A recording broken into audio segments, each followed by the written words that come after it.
You ready? Let's do this. What's good, y'all? Welcome to another episode of Cheaping the Therapy.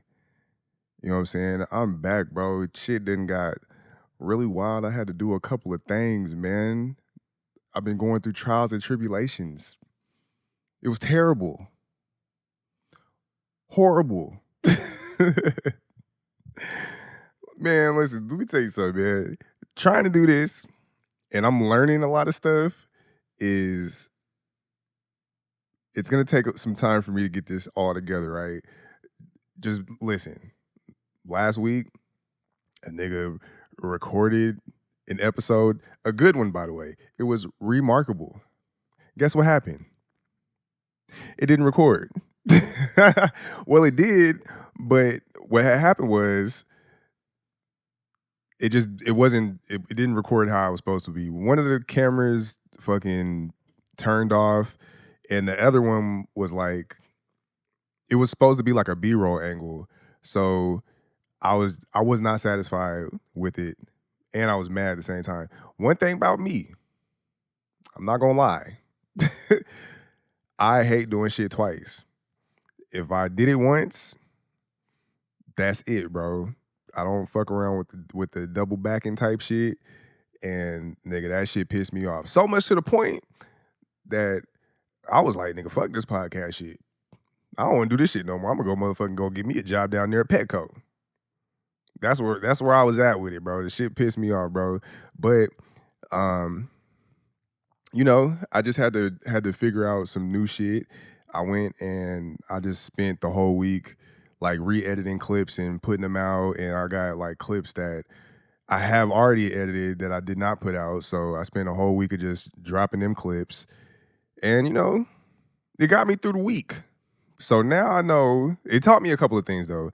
I need to get it back into bulk recording because that's what I was on before. I sit and I'll do hella episodes. I had like 6 months, before I even started this shit, I had like 6 months in the tuck. That just shows you how bad my procrastination is.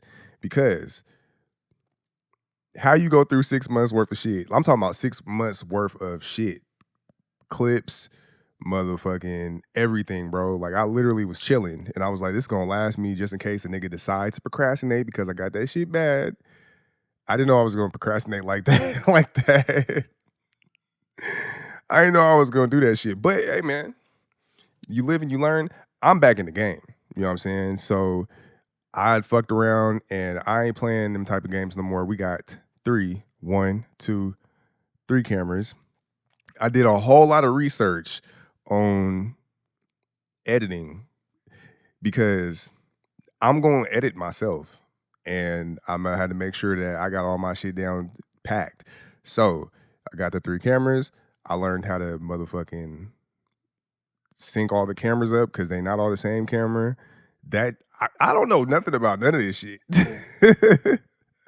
I don't know nothing about nothing. Now the audio, I got that down. I used to do audio engineering, so that ain't nothing to me. I'll learn that shit easily. I think that's the only thing that's helping me learn the video part because even though it's not the same as audio, it's easier for me to navigate the programs because it just feels like a digital audio workstation. I'm nerding out right now. Y'all probably don't give a fuck about none of that shit, but I give a fuck. And somebody else who might think about starting a podcast will look at this and be like, you know what? I know what I'm getting myself into. Shout out to AI, bro. I know there's a whole lot of people out there that is against AI. I think that it is very invasive I think it's invasive too. I think that it's taking a lot of our information and it's not it's beneficial if you use it the right way, but I do think that it's very invasive and it's going to eventually end up biting us in the ass. The regular people, not the niggas at the top, the ones that's doing the shit. I don't want to conspiracy theorist y'all out. But if you know how to use it, it do make shit a little bit easier. I'm learning how to make my workflow a whole lot easier because I was complaining about the clipping. First of all, it's very rewarding to put a clip out and it go viral and it's like, nigga, I did that shit. These is my words. I clipped it up to make it seem even more dynamic than what it was, and it resonates with the people. And it's crazy because like some shit I just be clipping it, and it be the shit that you don't even expect to like hit, and it hit. So I'm appreciative of that. But it makes it hard for me to like outsource that to somebody else. I spent some time like trying to free up my time by outsourcing shit. I was looking for people to clip. Ideally, I would want like a younger black person who is uh what is the word? Proficient with technology, especially with this new technology, because these kids be on this shit all day. So I would want somebody who is proficient with doing this, and I can make it easy for them. I got timestamps and all that shit, and I just give them it, and then they do it and send it back to me and all that shit. But it's really hard to like. First of all, I really couldn't find nobody. A lot of the young kids that I was looking for, pause. A lot of the younger people who had inquired about it, they was fucking with it, but they have other responsibilities that they needed to take care of. It could be time consuming. It's time consuming for me. I got a job, and it's time consuming to do that shit. But a lot of these kids, I'm like, if you ain't got shit going on, you know what I'm saying? And if you just need like a little side hustle or something like that, that's an easy couple little. That's like an easy what, like 500 a month, extra 500 a month for you to sit down for like 10 hours out of a month and knock some shit out. Like it sounds like it's a plug. So I couldn't really find nobody uh, that can do it because I wanted to go with the black community first. I don't feel sorry about that. I think nigga, I want to keep the money in the community. You feel me? And I couldn't really find nobody to do it. I asked my son to do it. He did a couple of things, but you know, he just didn't want to keep doing it. So hey, I ain't gonna fight with you about giving you some money, dog. It is what it is. But like I ended up outsourcing. I went to go try a few different people to do the shit. It's hard to do it outsourced because it's like I just feel like niggas understand the assignment. You know what I'm saying? Like my son was pretty close without me like giving him any direction to exactly how I wanted my shit to be. But my kids are spoiled. And he was like, nigga, I don't want to do this. I don't want to do this, bro. I want to be outside. I got school. You feel me? I'm cool off of this. And I ain't gonna force you to do it. But nigga, I tried to outsource to some Indian niggas, man. Let me tell you something, bro. You could tell the cultural difference when I got that product back because it's like they did not understand the assignment, bro. And I didn't, it was like one of them situations to where it was like, I know this is not going to go the way I want it to go. So I'm not even going to send it back to you to revise it because it's a waste. It's going to be wasting all our time. So I just left it at that. And I said, fuck it. And I'm just going to learn this shit. I'm going to learn to make it easier for myself.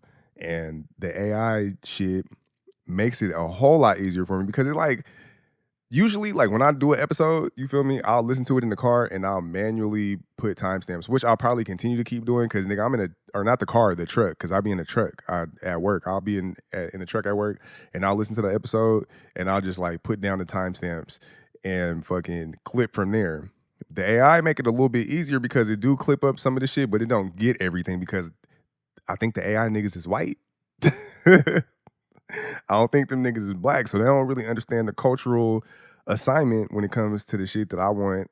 And you feel me? So I still go through it, but it do make it a whole lot easier because at least it gives me something. You feel me?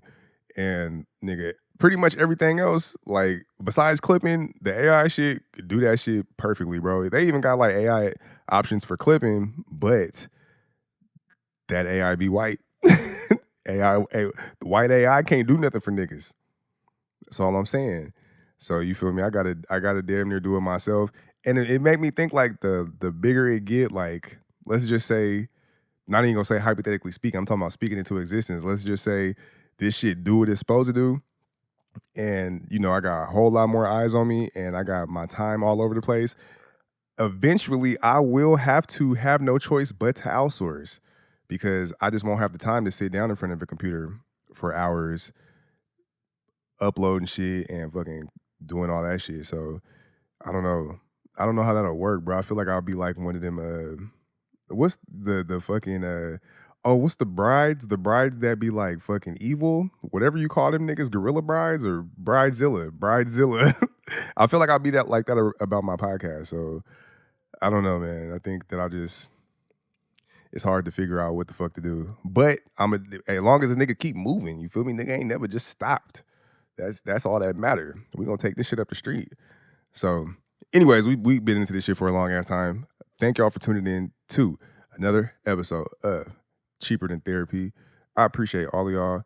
This episode is brought to you in part by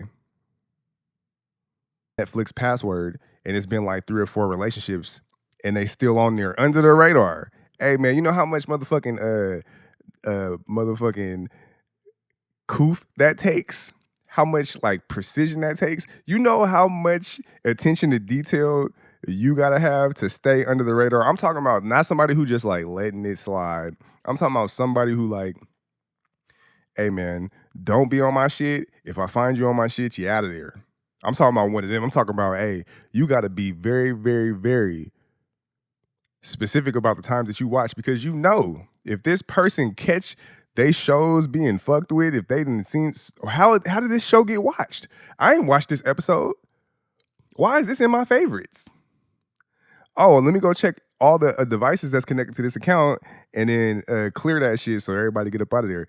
Do you know how stealthy you got to be to stay on top of that? Hey man, shout out to you. And I don't want to be toxic or nothing like that, but I do want to say, if they ain't found out that you own they shit, y'all still together. Hey, that's real. Hey, if they ain't found out and kicked you up off of there, y'all still together, man. And hey man, spin the block. See what's up. Tap in. Tap in and see what's up. Because look, it might be lit. They tricked us out our spot, bro. Remember back in the day, or they just up the score, honestly, because remember back in the day when like niggas was like, hey, fuck cable, I'm finna get Netflix, I'm finna get whoopty whoopty whoop. Nigga, I'm done off cable. How's that working out for you right now? Huh? Tell me, I just want to know. They beat my ass. Honestly, I'm gonna keep it real, nigga. I got Hulu, I got Netflix, I got Amazon Prime, I got Peacock, I got Paramount. I think that's it. But that's even that, nigga, that's 5 services, bro. Just off of Hulu alone, bro. I'm already over the cable limit, probably more than likely, because I got that live TV shit. And the live TV, that shit like $100 a month. You feel me? I don't even watch that shit, bro. My dad watched that shit. I don't even live over there. I don't even be here. What the fuck? Hey, man, I'm holding it down for my family, gang. Hey, it's a lot of pressure on you, boy, bro. I gotta keep working. I gotta make a dollar. You know what I'm saying? I gotta keep making shit shake. My family is dependent on it. The Hulu, that's 100 right there. The Netflix, they hit me for, I think, almost 30. I think that shit like $27 a month. They keep going up, bro. Netflix is like cigarettes. I ain't gonna cap, because cigarettes keep going up and niggas keep smoking them. Every year that shit go up, they add a new tax, bro, and niggas be like, man, this is my last year smoking, bro. They go up again, bro. That's it. Lies, nigga. That's a motherfucking lie. Niggas is spending. I see the same niggas go in there into the liquor store and buy a 20 pack of cigarettes, a $20 pack of cigarettes. Still ain't gave it up.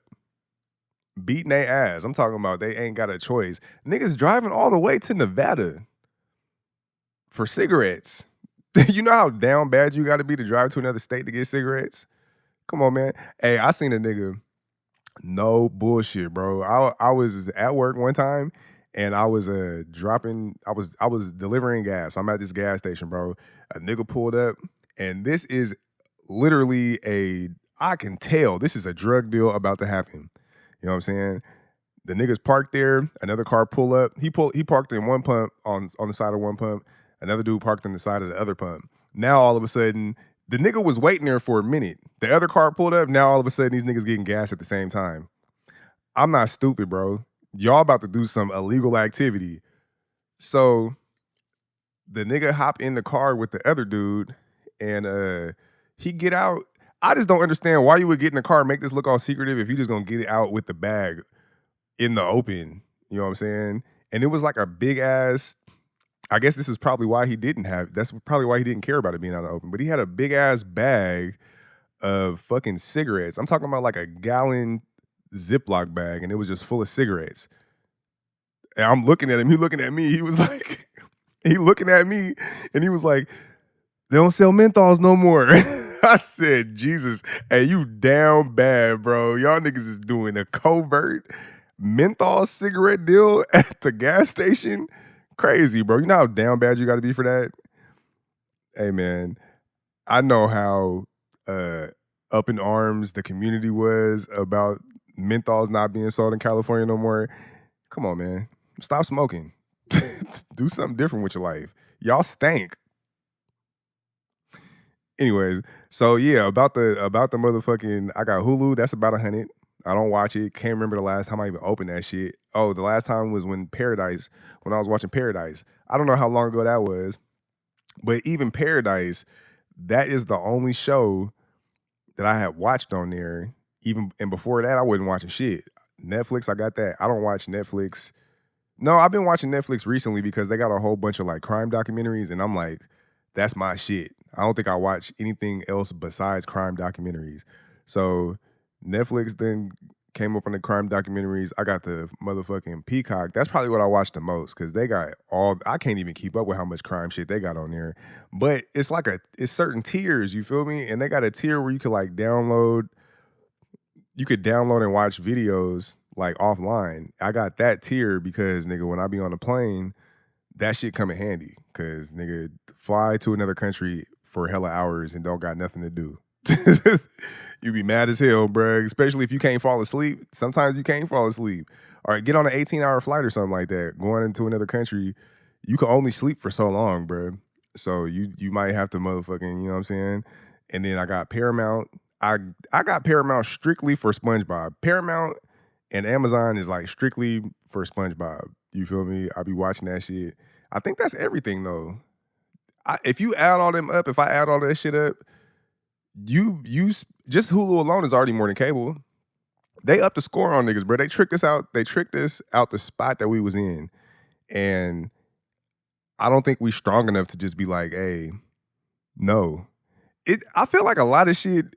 The people, why is it so hard for the people just to demand what we want from people? If everybody just canceled their Netflix subscription for a month, that would make a big ass difference. They would drop the price, but we complain every month. Y'all going up again. Y'all going up again. I'm finna cancel. But it ain't enough people canceling to make some shit shake. Clearly, because these niggas do keep going up. They keep going up. If everybody just canceled their membership for a month, they're gonna listen to what niggas got to say. I think we should start doing that, bro, because look, they beating our ass. They is beating our ass. I know. 200 plus a month on streaming services, and I literally only watch 2 of them. It's wild. We're gonna stop that shit though. I'm about to quit my shit. Anyway, let's get into this episode, man. Before we start the episode, though, I want to say everybody follow me at It's Moolah Rouge on all platforms except bitch ass TikTok because them niggas is some hoes. Them niggas got me shadow banned. I'm about to start a new TikTok, but it's gonna take a while because I did not know that there's so many steps to start a TikTok and not be shadow banned. Again, like they'll shadow ban you right away. I'm still trying to figure out how I got shadow banned. This is weird because I didn't do shit, bitch ass nigga. Anyways, yeah, make sure y'all follow It's Moolah Rouge on all platforms. Shit going up. We making shit shake. I appreciate y'all. And we gonna make this happen. Oh man, the streaming services, bro. I remember one time, nigga, I was messing with this lady during the pandemic, and bro, it's a learning experience for all age groups, bro. Like, we stopped fucking with each other. I still had her Disney Plus. She wasn't even on it like that. Like, it's a lot that goes to that story, and I would like to divulge into it at another time because it's a good story. It's a very good story. But yeah, she had came over, logged in on her Disney Plus one time, and you feel me? We was fucking with each other for a little bit, and then we stopped fucking with each other. Disney Plus still logged in on multiple devices in the house. So my kids, they was watching it. The older ones, they smart. They was like, all right, we finna watch some shit and we gonna get up off of there. We ain't gonna, it's not really episodic on there like that. They watching movies and shit like that. Real under the radar type shit on Disney Plus. It's hard to fuck up a Disney Plus, right? You would think. My 14-year-old, who at that time had to be like motherfucking 12 or 10 or something like that. It was during the pandemic or whatever. And this nigga made his own profile. That's wild. You know how that is egregious behavior, bro. That is crazy to do. To start your own profile for what? What are you trying to experience? Everything's there already. You just gotta look for it. I think that I should have sat us in a huddle and been like, hey, look, we still got access to this. This is the game plan. I think that I should have did that. And I'll put that on me because it's nothing wrong with accountability. I should have did that because they young. They don't understand the ghetto dynamics of keeping a streaming service after a little situation that ended. This nigga started his own profile. Literally, I look on the TV and see his profile. I delete it. And I'm like, hopefully nobody saw this shit. I don't even think it was like 10 or 15 minutes later. Nobody had access to it again. And I get a text message from the girl. She was like, tell your ghetto ass kids to stay off my shit. My kids not ghetto, bitch. They not. Just a little bit. Just a little bit. But I had to pull them to the side. I said, what was you thinking? What was you thinking? That's just being lazy. I ain't feel like looking for my shows. Come on, man. Type it in, bro. They really good with finding the shit almost immediately. You live and you learn, man. I got Disney Plus now through Hulu, and we back in the game, bro. Let's start this episode, bro. Let's start this episode. Y'all ain't even know we ain't even started yet. You know what I'm saying? We're gonna start this episode. I want to say it is a gift and a curse to have articulate kids. Now, I've made it my mission to tell my kids, like, hey, if you feel some type of way, because I got all boys, we men, they're growing up to be men. If you feel some type of way, or I've done something that you feel a way about, let me know respectfully, but let me know. This ain't no you a kid's nigga, deal with it. This is like, hey man, we in real time adjusting to things, making compromises. It ain't that deep for real. I'm gonna be a parent, but I want to be a parent efficiently, and I want to break the stigma of kids like not speaking up for themselves, not expressing their emotions, and thinking that they cannot talk to adults. You feel me? So I make sure that nigga, my kids can come and talk to me about some shit. Hey man, my 7-year-old taking full advantage of that shit. Full advantage of it. I'm in the kitchen cooking because that's what dads do. I'm in the kitchen cooking dinner or whatever. And my son came into the kitchen and was like, with a very, very stern, disgruntled thing that he had to tell me. You feel me? He had some shit to get off his chest. He was like, Dad, I just want to say, you're not being a good dad. You're not being a good dad. And I'm like, what you mean, bro? What you trying to say? What you trying to say? That hurt right here. He was like, you just had 3 days off. We didn't do anything during them 3 days. You was on your phone. You was on your laptop. I didn't get really any attention. These are his words. As a 7-year-old, I would have never said that to my dad. I don't even know if I would have been able to articulate that to my dad. There's like a level of confidence that I don't think I had at that age. I don't know if it was because I wasn't taught that confidence, or if it was like, you know how niggas in the black community is like, hey, you a kid, shut the fuck up. It could have been a little bit of that too. So, but my son, my son will tell you about yourself. He ain't disrespectful, but he'll tell you. So he was like, you ain't being a good dad. You been off 3 days. We ain't did nothing. We ain't raced my cars. We ain't do nothing. We ain't play with my toys. We haven't done anything. I take this seriously because, look, if it's one thing I'm not going to be, it's going to be a parent that tells you to speak up for yourself and then get mad at you when you do.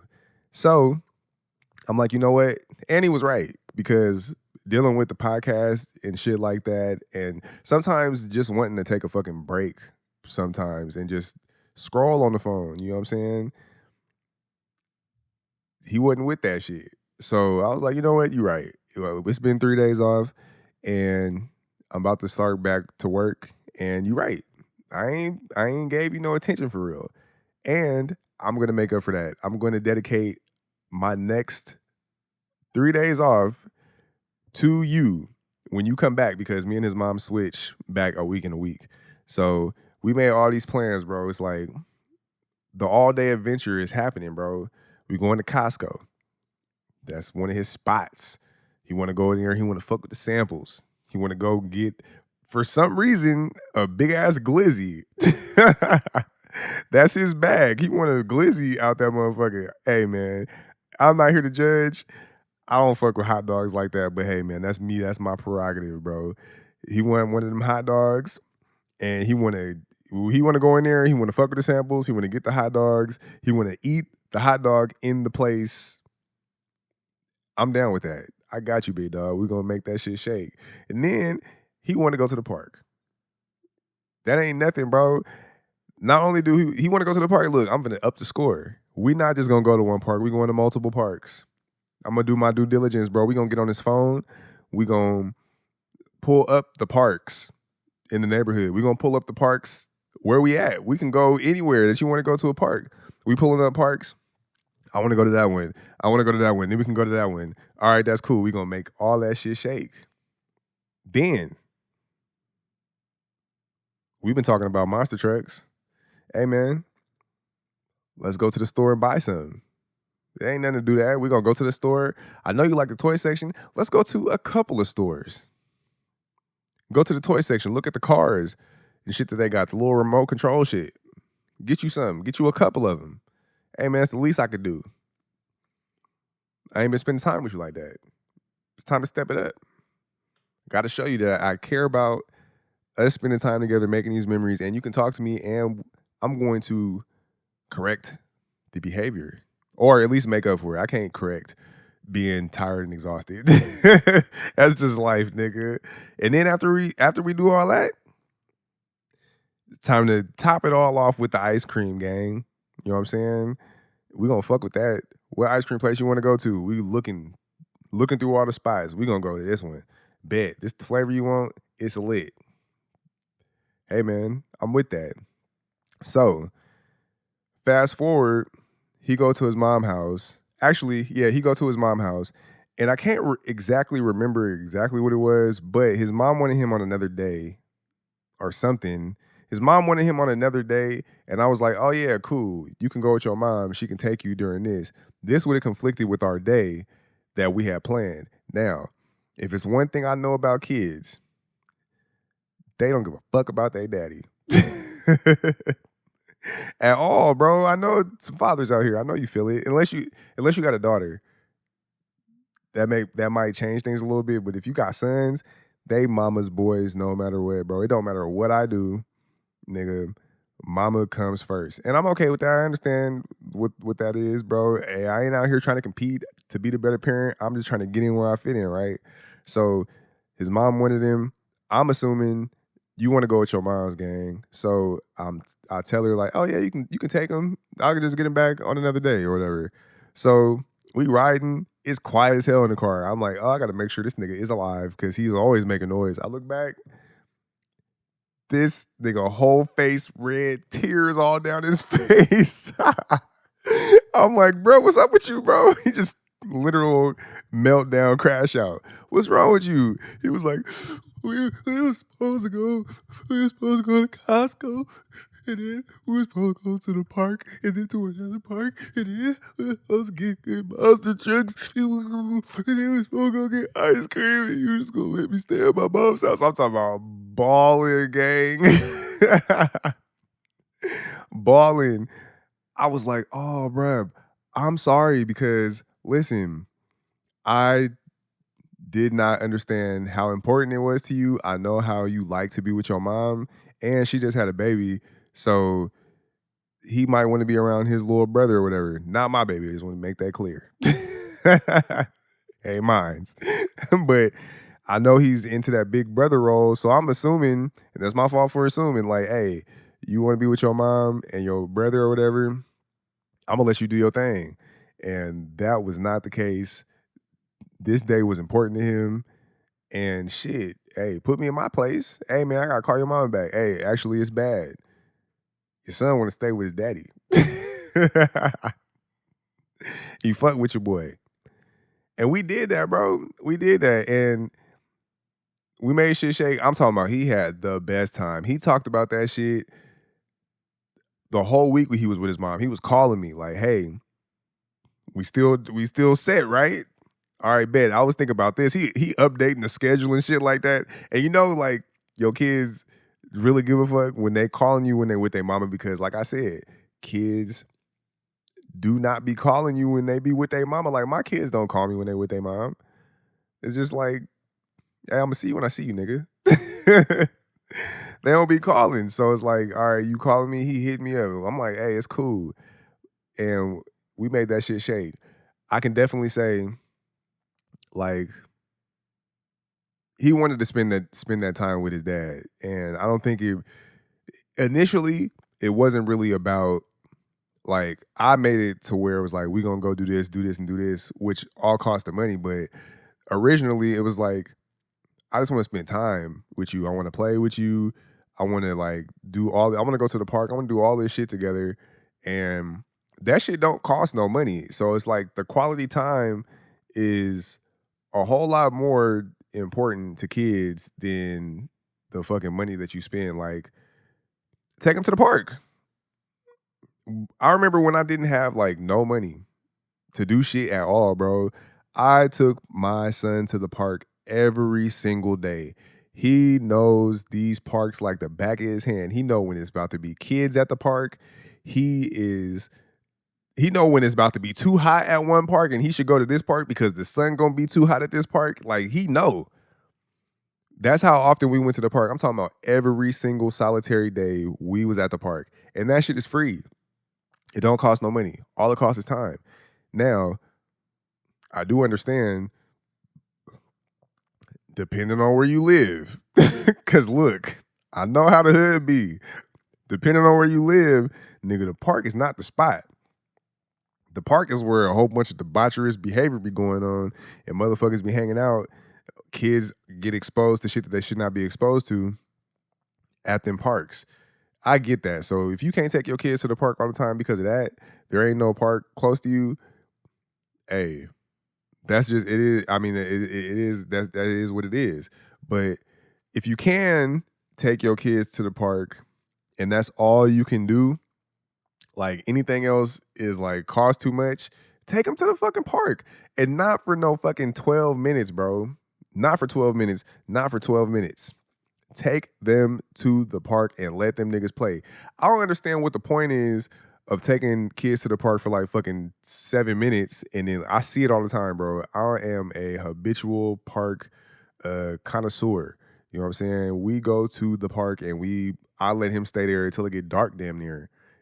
Some parks, you know when it's time to leave because the mice come out. The mice come out and they don't give a fuck if you out with them. They comfortable with that shit. And you know it's time to go when that shit shake. So take them to the park and let them stay there for a minute. I don't even think it makes no sense to take a kid to the park and just let them play for a little bit. You got them hyped up. You got all this energy in them because they be juiced about going to the park. And that's probably why kids cry when it's time to leave. My son do not cry when it's time to leave from the park. He's telling me, "Hey, nigga, I'm ready to go." We've been here for hella long, or it be dark and it's like you can't play because it's dark, and he understands that because it's like it's dark, nigga. So it's time to go. So you got your kids amped up, they ready to go to the park. You let them stay there for like 7 minutes, and then you ready to leave because you don't want to be there no more.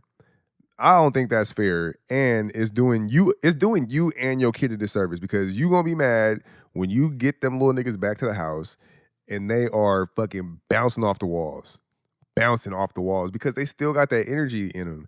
I take my son to the park, let him play there until he cannot play no more. He sleep in the car.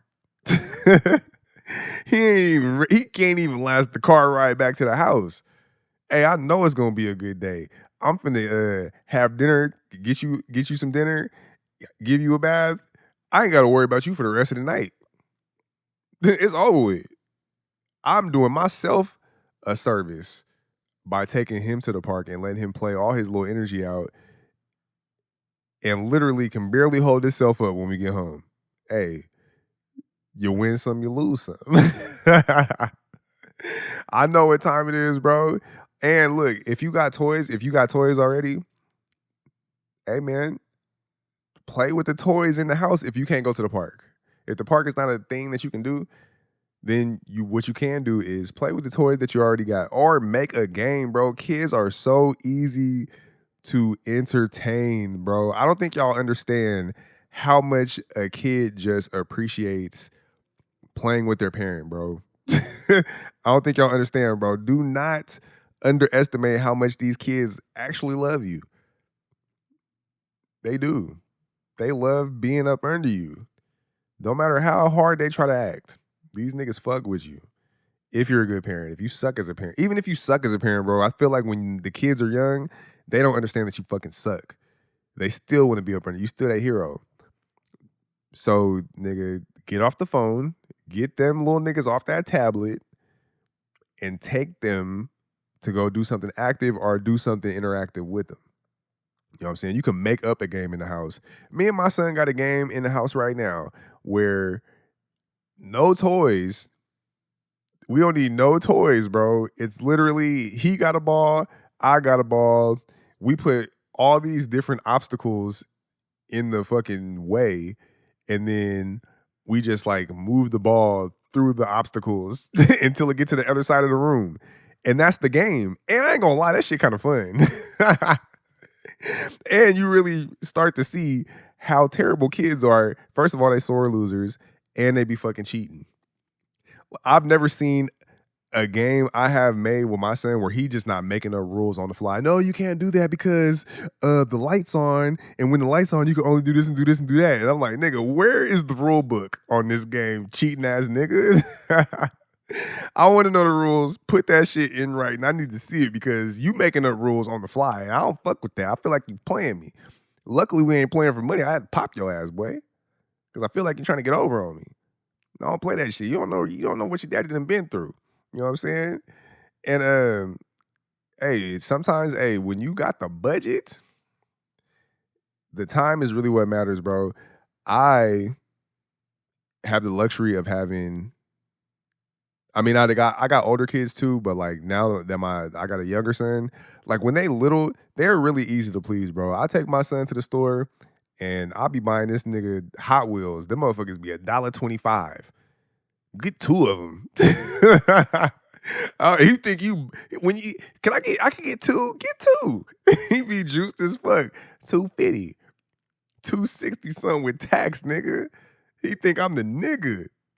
You feel me? We get there, we get back to the house. I got a part of my house where like it's hard floor. So we can race them on there. We be betting. We ain't really got no money, but well, he ain't got no money. I got money. I don't know what the fuck. He need to go get his hustle up. I got me a couple dollars. But we'll do that.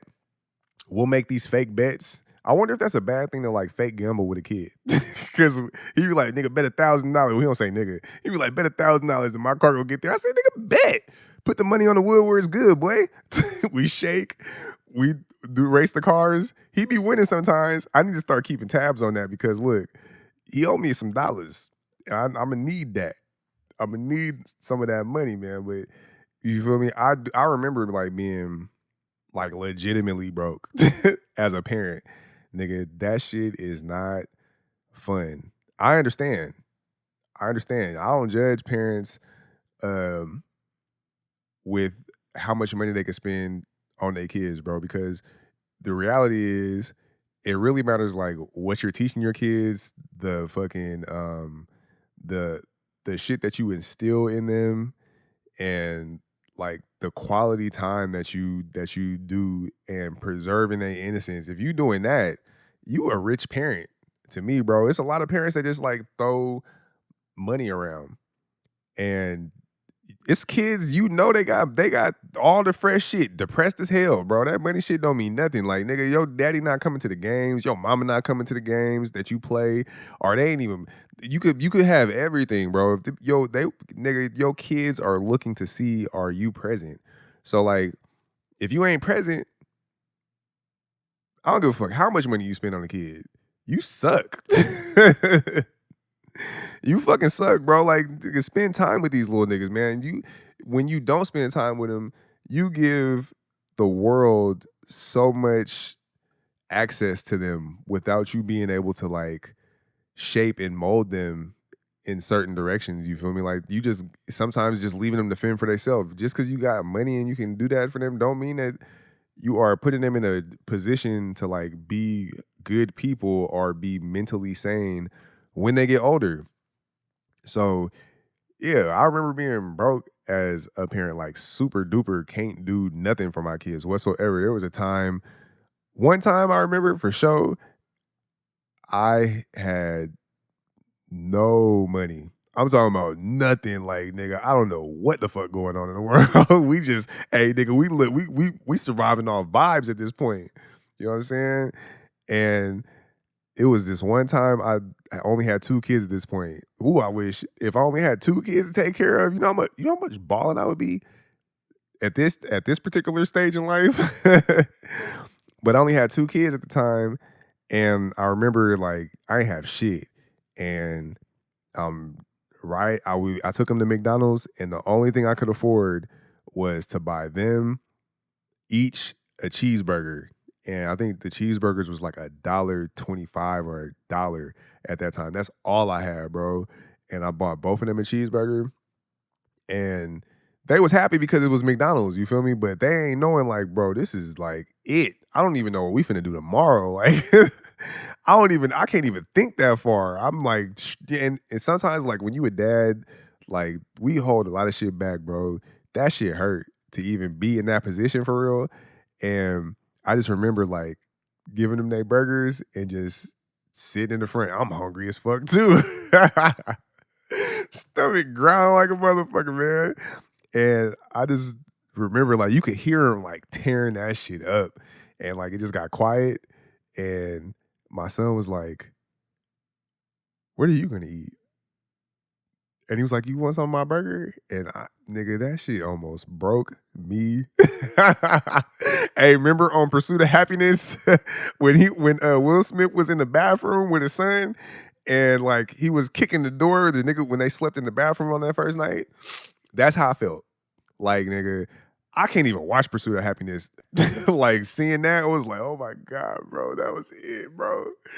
Oh my God. Like that shit put a battery in my back to where it was like, it ain't happened overnight, but like it was just like, nigga, I'll never go back to that. Fuck that. I don't want my kids seeing that shit. I don't want them experiencing nothing like that. Even though kids, a lot of the times, like we appreciate them times when we don't understand like how bad it is for real. Like we don't understand when you're a kid, you don't understand how broke you are when you come from like a loving family and like there's love there. You don't really understand all the even sometimes when it ain't love. Sometimes you just having fun and living in the moment because you don't have to like rationalize adult trials and tribulations. You feel me? Like my best memories, uh my best memories when I was a kid had nothing to do with money, bro. Like the shit that my parents did for me, that I like fucking appreciated the most. Hey, money was not involved, bro. Motherfucking me and my mom used to watch TGI Fridays, like on Fridays, because it's TGI Fridays, right? But like we used to watch that. Remember the lineup for TGI Fridays? I know I'm old, bro. I'm aging myself, but like it was what was on there? What came on? It was Step by Step, Full House, what else? Fresh Prince. Um Damn, I'm drawing some blanks. Fresh Prince, uh the dinosaurs show used to come on. Family Matters, I think, came on TGIF. Like my mom used to like pop popcorn, and we used to have this big ass bowl, like huge ass white plastic bowl, and it just be like popcorn from scratch. Me, my mom, my brother sit in the bed, watch TGI Friday, the whole thing. I think it was like 4 or 5 shows that came on, and then that would be it. I still remember that to this day. I still that was such an important time period to me every Friday, bro. I think that was like how I remembered like what day of the week it was, how I like really like locked in on what time it was. Cause I think TGIF came on at like 6 or 7 or somewhere between 6 and 8. And it went off at 10. And nigga, that was like the most littest shit ever. Same thing with my dad. I think that's probably why I took my son to the park so much because me and my dad used to take us to the park all the time. We used to have like a baseball bat, a baseball, fucking soccer ball, basketballs, like a bunch of shit. Tennis, they had a tennis court at one of the parks that we went to. We had like some old ass tennis rackets. I don't know where them tennis rackets came from. It was old as fuck, nigga. But we used to have them tennis rackets, and we used to be playing all them sports. Like I remember, like the funnest shit was like the entry to the park, bro. Like literally, we grab as much shit as we could, and we would just like start running that shit into the park and like throwing everything, and then we'll run back to the car, go get something else, throw that, and fucking take that shit. We play everything. My dad ain't no damn soccer player, but he played soccer. He wasn't no tennis player, but he played. You feel me? It's about the quality time that you spend with your kids that matters the most. So look, I want to before I go any further into this episode, I want to say because I feel like I'm compelled to say this, bro. If you think that your value as a parent is predicated on how much money that you can spend on them, or are you beating yourself up about how much money you can't spend on your kids, listen. Times is hard out here, bro. If you ain't just sitting down, letting life happen, and you trying your hardest, and like sometimes like we be making sacrifices. You spending money that you ain't even got just to make sure that your kids get to experience some shit that you didn't get to experience, bro. Give yourself some motherfucking credit. You cannot build Rome in a day, bro. And we don't have no motherfucking instruction manual to this shit, bro. Some people, I'm lucky I have both parents and I'm able to be like, I got like a foundation of like, okay, let me to some shit to pick through. Some people been in survival mode their whole life. You got kids, now you're trying to figure out how to make shit better for them than it was for you with literally no instructions whatsoever. But you're still doing it. You're still here. You're still making some shit shake, bro. Give yourself some credit. Hey, do not go hard on yourself when you need a break sometimes, bro. We are not robots, nigga. We got feelings. We got emotions. We got shit that we got to deal with too. You have to deal with that because you are your child's biggest asset. So, like, your health is important. Nigga, your mental and your physical health is important.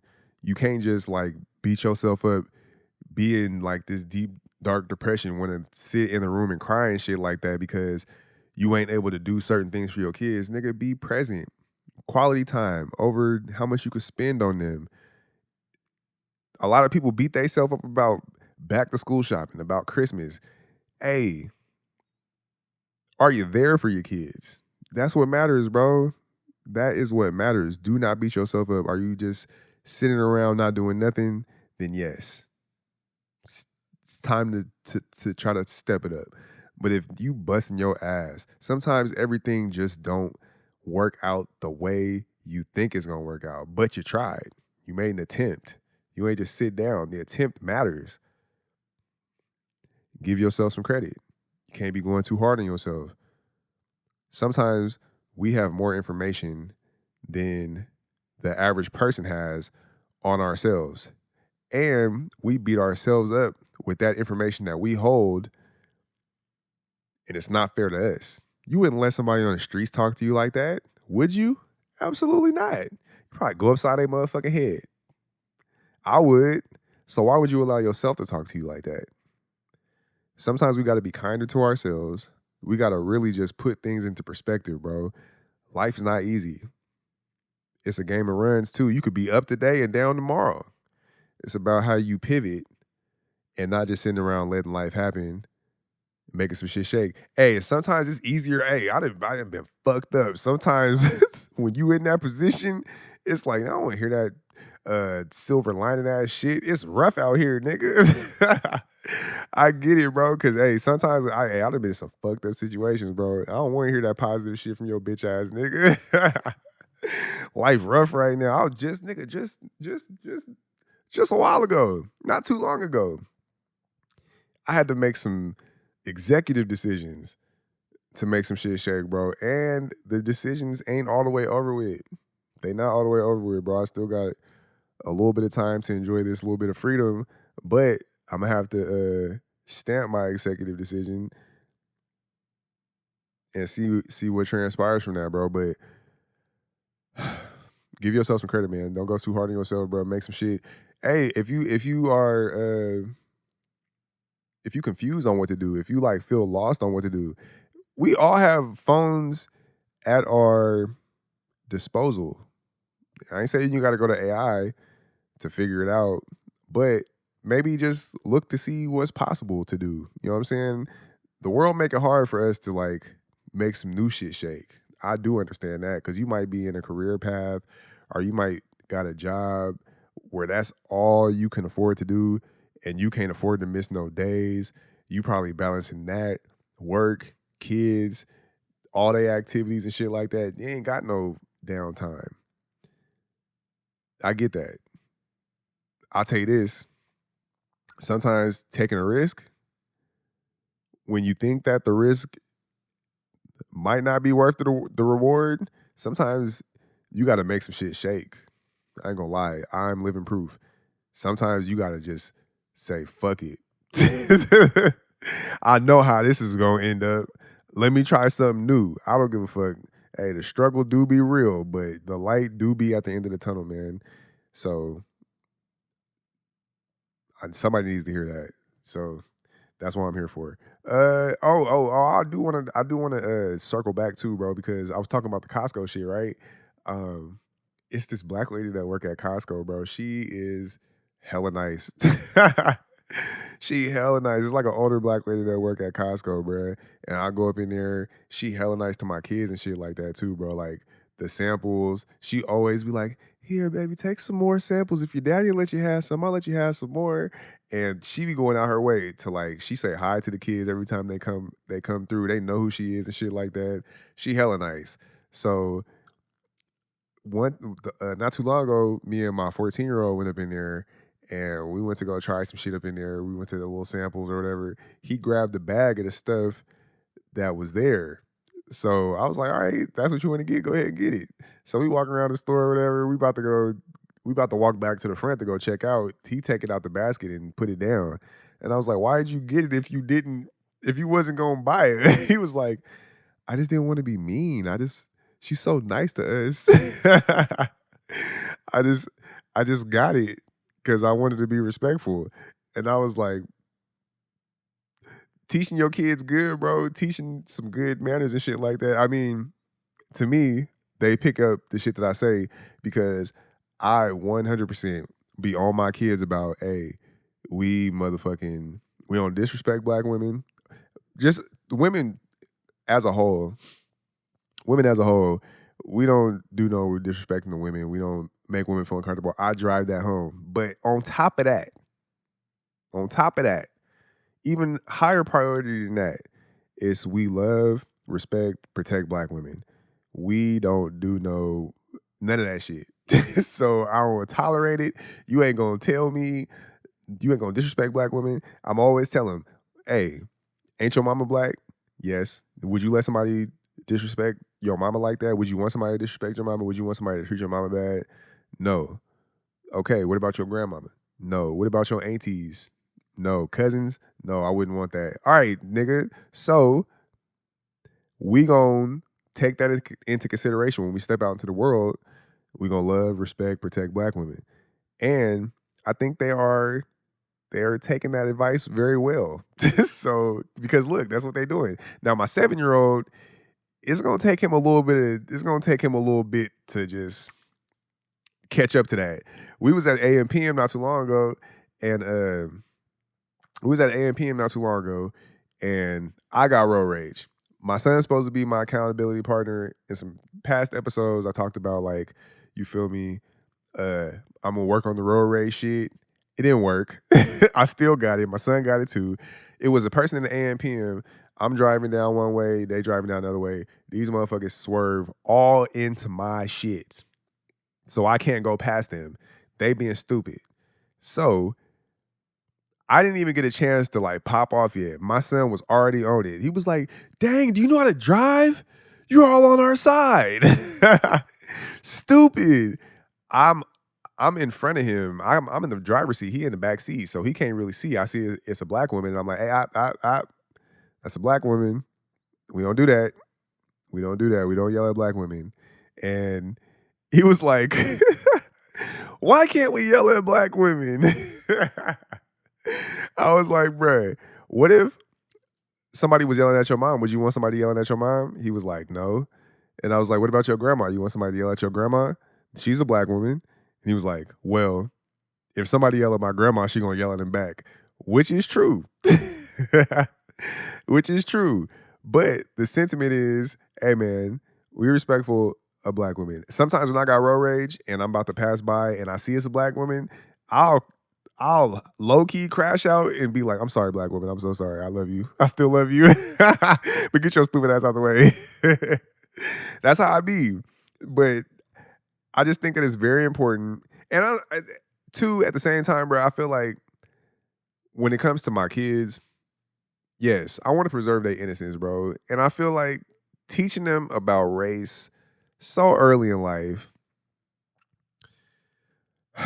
it's a delicate thing, bro, because it's like, look, I want y'all to not see color for real, but the way the world is, that's not really an option, bro. Like, you got to understand the world sees color.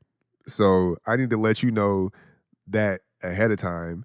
And we got to look out for our own. It is very irresponsible to not teach your kids that racist shit does exist. That's some shit going on in the world that they need to be aware of.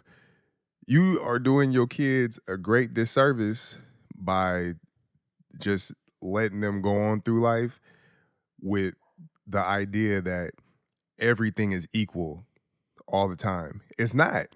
Not even close, bro. It's a lot of shit that go on that they need to be made aware of. Not necessarily saying like, hey, you ain't never gonna be able to achieve shit ever in life because you black. That's wild to say. Because, hey, it's a lot of black people out here achieving great things. But the reality is, hey, sometimes some stuff that is accessible to you and other people, it's going to be way harder for you to get to that level without going through some racial trials and tribulations. It exists. It's a real thing. I remember being in corporate. This is a very racist space. Completely racist. Before I even made it to corporate, I was at a store level position for a very long time, exceeding goals and expectations, leading not only my market, but the Bay Area market, which had a whole lot more shit going on than my particular market, right? Not only, and to be specific, bro, I was in loss prevention. There is a, when it comes to loss prevention, it's a lot of, it takes on a lot of different aspects, right? Yes, you catch shoplifters, but I think that's just like ground level shit. There's still a whole lot more that goes into that. That's external theft. That doesn't even crack how fucking bad losses are taken for a company than internally. You feel me? It's a whole lot more internal shit going on. There's a whole lot of like errors that employees make that lead to loss, whether it be like miscounting shit, putting shit out at the wrong price, all it's a whole lot of different shit that happens, you feel me? And I exceeded the expectations by a long shot, so much to the point to where like I was getting awards for completing and exceeding goals that wasn't even in my job description. You feel me? So I have like a corporate backing. There's people who are in corporate who are like, hey, this guy needs to go to the next level. You feel me? And there's a whole lot of other people that's like, yeah, but he's black. And that had to be the only reason, bro, because look, I'm in this position. I'm a young nigga with looking like how I look now. Well, no, I didn't look how I look now. I had a fade, I had waves, I had you know, I'm in a position where we dress um in like dress clothes and shit like that. So it's like I'm not niggly presenting myself, but I'm still a nigga for real. You know what I'm saying? And I don't think that it's like, am I doing the job or not?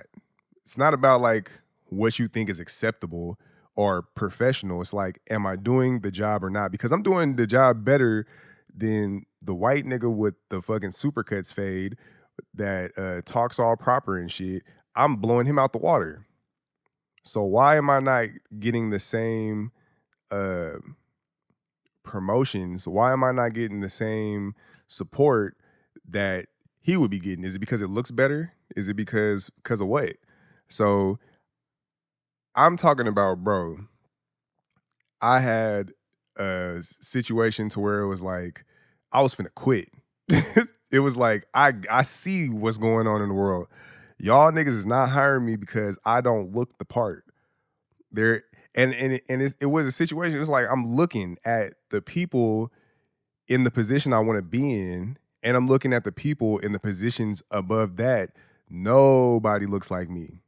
It's some black women in there for sure.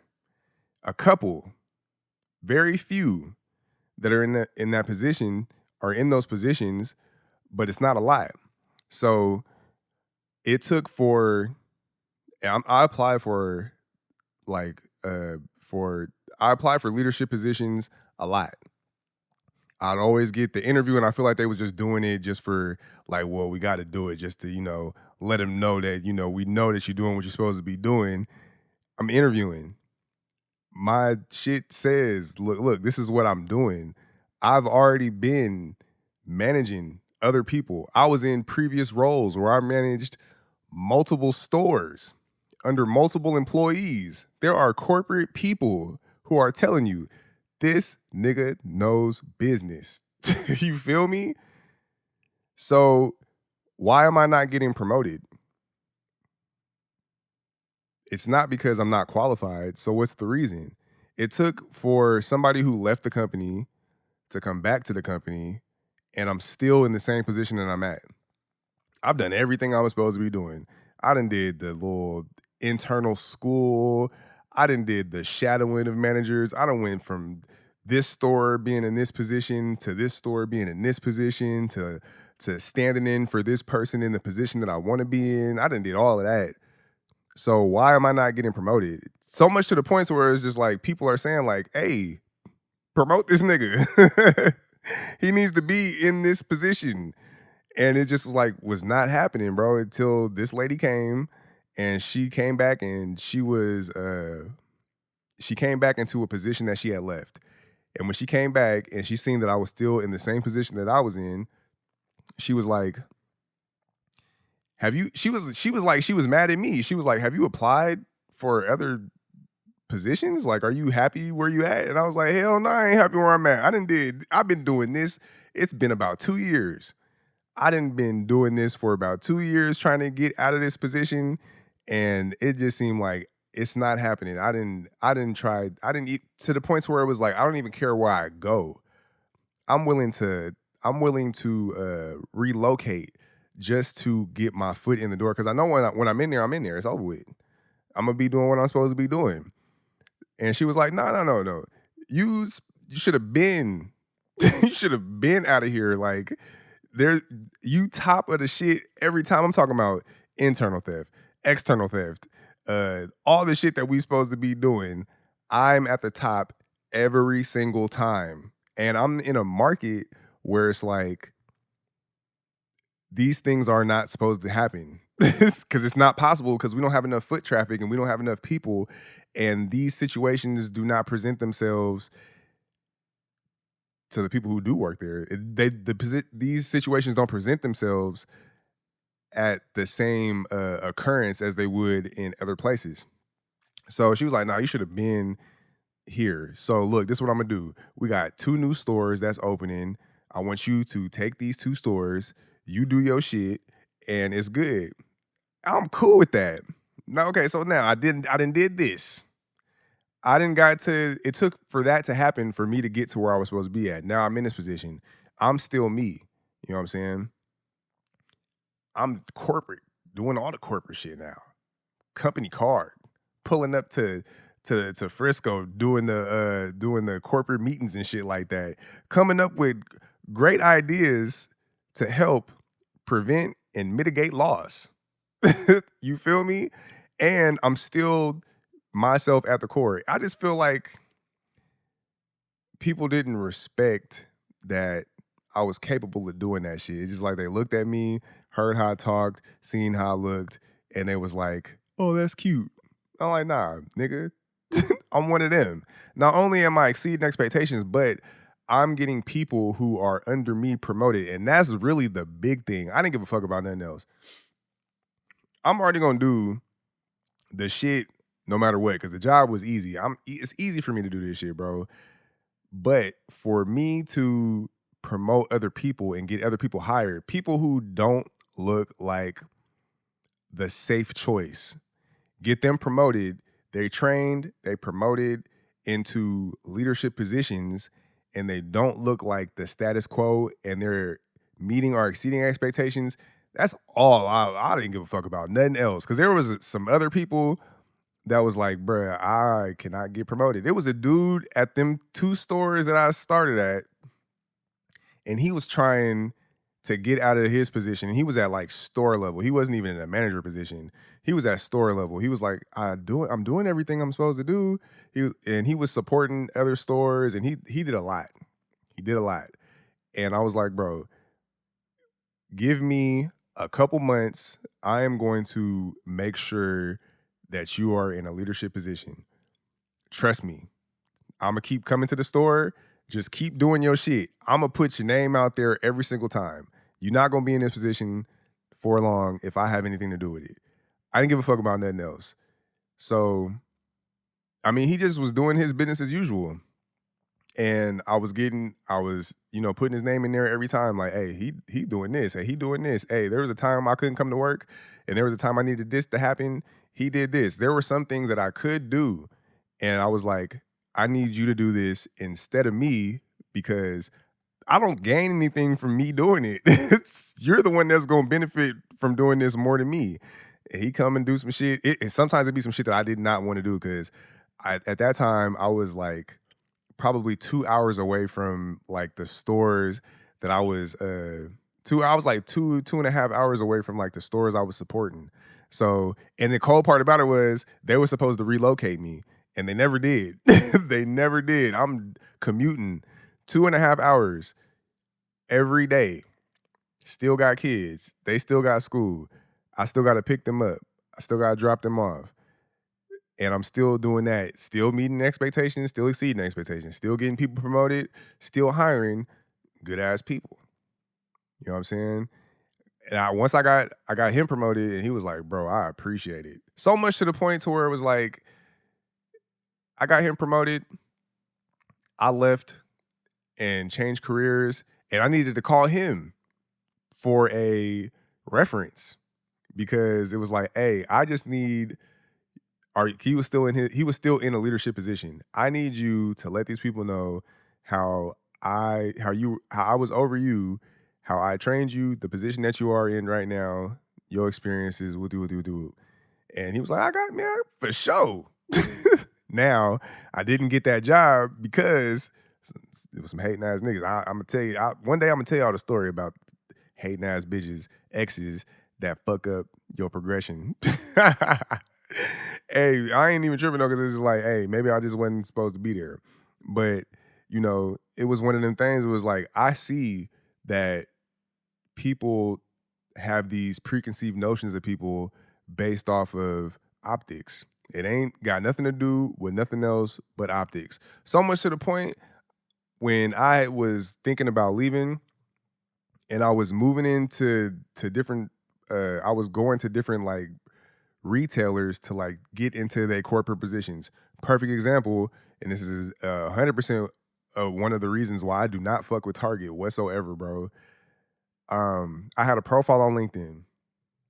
Somebody hit me from corporate on LinkedIn from Target, and we talking over the phone. I have my customer service voice on.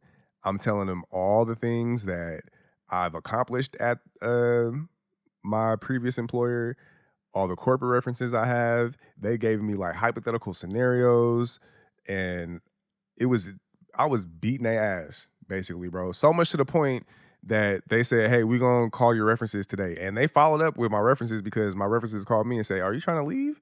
Yes, nigga, I'm trying to leave. So they checked out with the references and said, "Man, we talked to the references. They gave us some really good reviews." They was like, um, "We want to bring you in for a interview, but this is the thing about it, right?" They was like, "We want to bring you in for an interview, but it's just for formality. Like, we want to move forward with you. What are your salary expectations?" To me, that sounds like you want to hire me based on the experience that I've provided you and you talking to people that you trust that are giving you accurate references, right? That's cool. At this time, I am growing my hair out, so I have locks and I'm black. So Target called me. They said, "Hey, we got a couple people from corporate. We want you to come in for an interview. It's just for formality, but really, we just want you to canoodle with the people in corporate because these are the people you're gonna be working beside." I'm cool with that, bro. Nigga, let me tell you, I walked into Target and it was like a corporate Target office place, right? First of all, they was like, "Why are you here?" The lady at the desk. And I was like, "I have an interview with this person, and this person." And she was like, "Okay." And literally was like, "I think you came to the wrong place." So I went back to the back where they called me back. And when I tell you, I can feel the energy in that bitch. I could feel it. That interview was so short. It was like, why aren't you guys following up on any of the shit that I was asked before? And it was like, all right, we'll keep in touch. I know what the fuck y'all niggas is talking about. Y'all ain't fucking with me. And it's not because I'm not qualified, it's because I don't fit the optics of what you think somebody in this position should look like. Because what other reason is there? I got good references. You talked to my references. You verified that the references gave you good information. Because why would you call me in for an interview if that's the case? When I got there, the whole thing changed. I don't fuck with Target. Some racist motherfuckers up there. And I think that you are doing your kids a disservice by not letting them know that, hey, this shit exists, bro. It's a lot of very, very overly qualified black women who have degrees, multiple degrees, and they ain't getting hired. Why is that? It ain't because they're not qualified. So what's the reason? It could be because they women, because hey, we know in a lot of these spaces, it's a lot of misogyny that transpires, but I think that it goes further than that. I think it's because it's black women. I think that they think it might be more manageable to have a Sarah in there. That's what I think. I think you doing your kids a disservice to not let them know that this shit exists. Not telling them that, hey, you do not have a chance in this world, because that's irresponsible. But to let them know, hey man, it's gonna be a couple of situations you're gonna have to deal with. You're gonna have to stay 10 toes down. But just know, do not slack. You gotta work a little bit harder to make some shit shake. You're gonna have to go the extra mile to make some shit shake. Not kissing no ass, but if this is the space you want to play in, this employment space, hey, just know it's a lot of politics that transpire in this shit. And you gotta be prepared for that. Why not prepare your kids for that? Why send them out there without that knowledge? Same thing with dating. I have no problem telling my kids, and first of all, I just want to say, I have zero problems with a white person saying, I don't want my white kid dating no black people. Hey, that's your prerogative. Same thing with Asian people, a Chinese person, Japanese person, Thai person, whatever. Hey, I want my kids to date within their race. But sometimes it don't even be about race because they have no problem with their kid dating a white lady or a white man. So really it do be about race. Because they don't have no problems intermingling with white people. Same Indian people too. Hey, if an Indian person say, hey, I don't want my son or daughter dating nobody black, hey, that's your choice. I don't feel no type of way about that. Shouldn't be no problem with us as black people saying, hey, I want my children to date within their race. I would prefer it. I feel like all of a sudden now it's a problem. Like, oh, that don't mean I hate other people. It's just like, hey, I feel like this is a safe space for you. I don't think that black men or black women who think that dating outside their race have enough information in totality to make the conclusion that dealing with somebody white or somebody of another race is the better option. I just feel like you need to go to therapy or you need to figure out what it is that makes you think that your own people is not the best option. I know people personally who date outside their race. They deal with some of the ghettoest shit ever. I know some people who date outside their race, and the reason why the relationships don't work out is because maybe the girl be cool or the dude be cool, the person that they in a relationship with, but the family be tripping. The family don't want that shit to transpire. You could say, hey, fuck the family. It's about the two people in a relationship. While that may be true, let's just say you procreating. Why does a child have to endure not being able to see like their grandparents or their great grandparents if they're alive?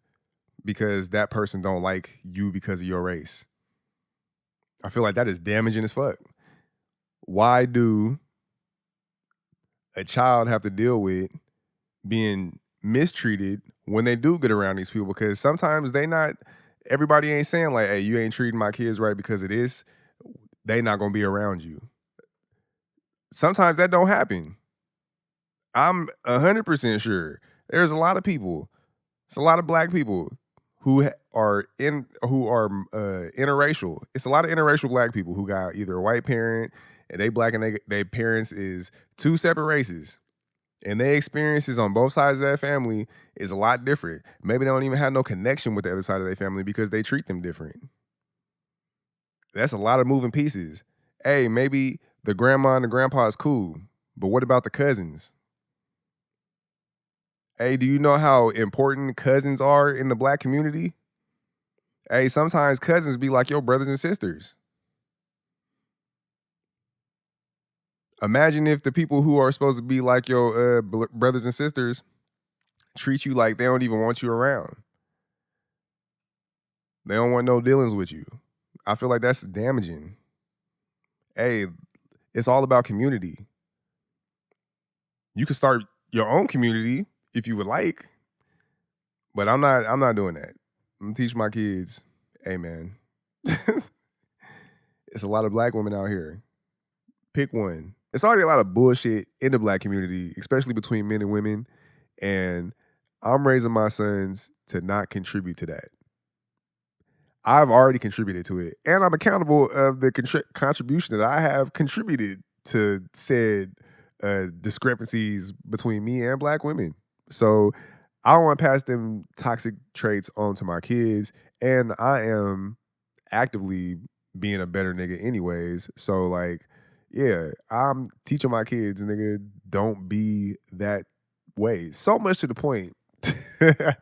My pride so out the way. My older kid's mom, her husband, they is together. So I'm like, you got a husband and he treats you a certain type of way. Hey, when it comes to kids, to my kids, I'm like, hey, nigga, do not take no fucking advice from me. Do not look at what I do and how I treat women because I ain't got it all. I ain't all the way there yet.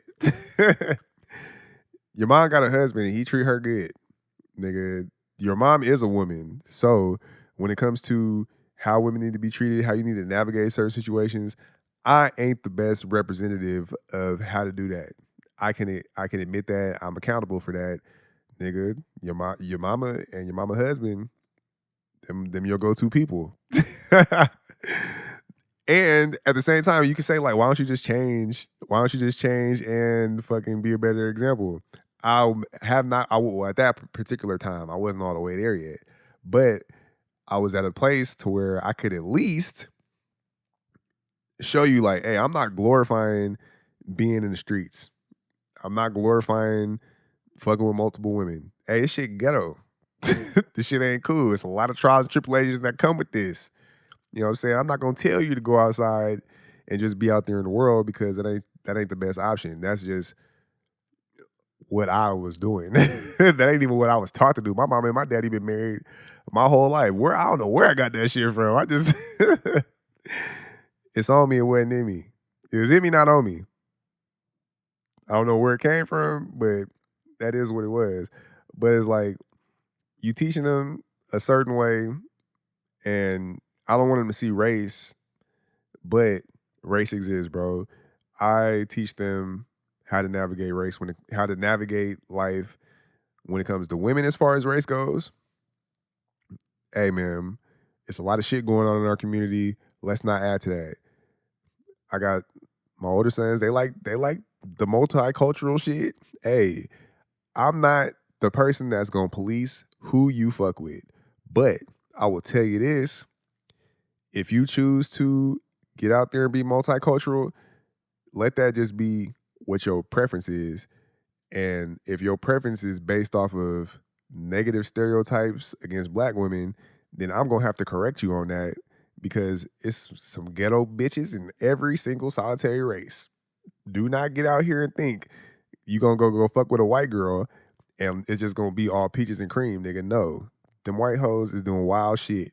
Them Hispanic hoes is doing wild shit. And y'all like to fetishize that shit and then demonize black women for doing the same shit. So yeah, I'm gonna teach my kids, hey, we ain't on that, nigga.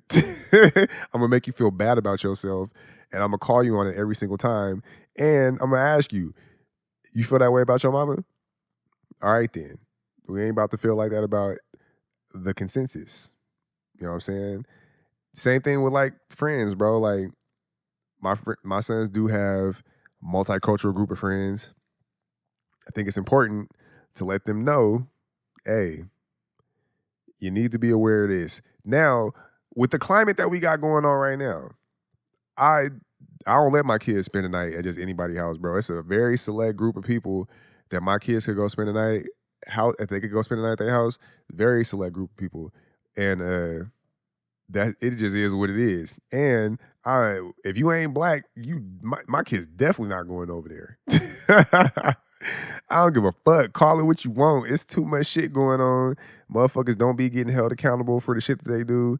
No, nigga, I police who my kids could kick it with and who they be around. Not so much to the point where it's like, nigga, who your friends is, you can't have certain friends, but like who you stay the night with, who house that is, I'm in control of that. It ain't a lot of spending the night everywhere. It's not gonna be a lot of none of that interracial friendship spending the night shit, whatever, nigga. I don't give a fuck. Hey, my son not gonna be on no motherfucking news because he was around a whole group of people that didn't look like him and they don't value him. We ain't doing that. Same way, I mean, even if it was black kids, bro. If I am doing due diligence no matter what. It's some black kids. I want to talk to the parents. I want to see what their living situation is like. I want to talk to them and see what their values is and shit like that. You feel me? You could tell me one thing, but I need to see the optics, bro. I need to feel the vibes, see what's going on before I even let you associate with people outside of my control. I need to see what's going on.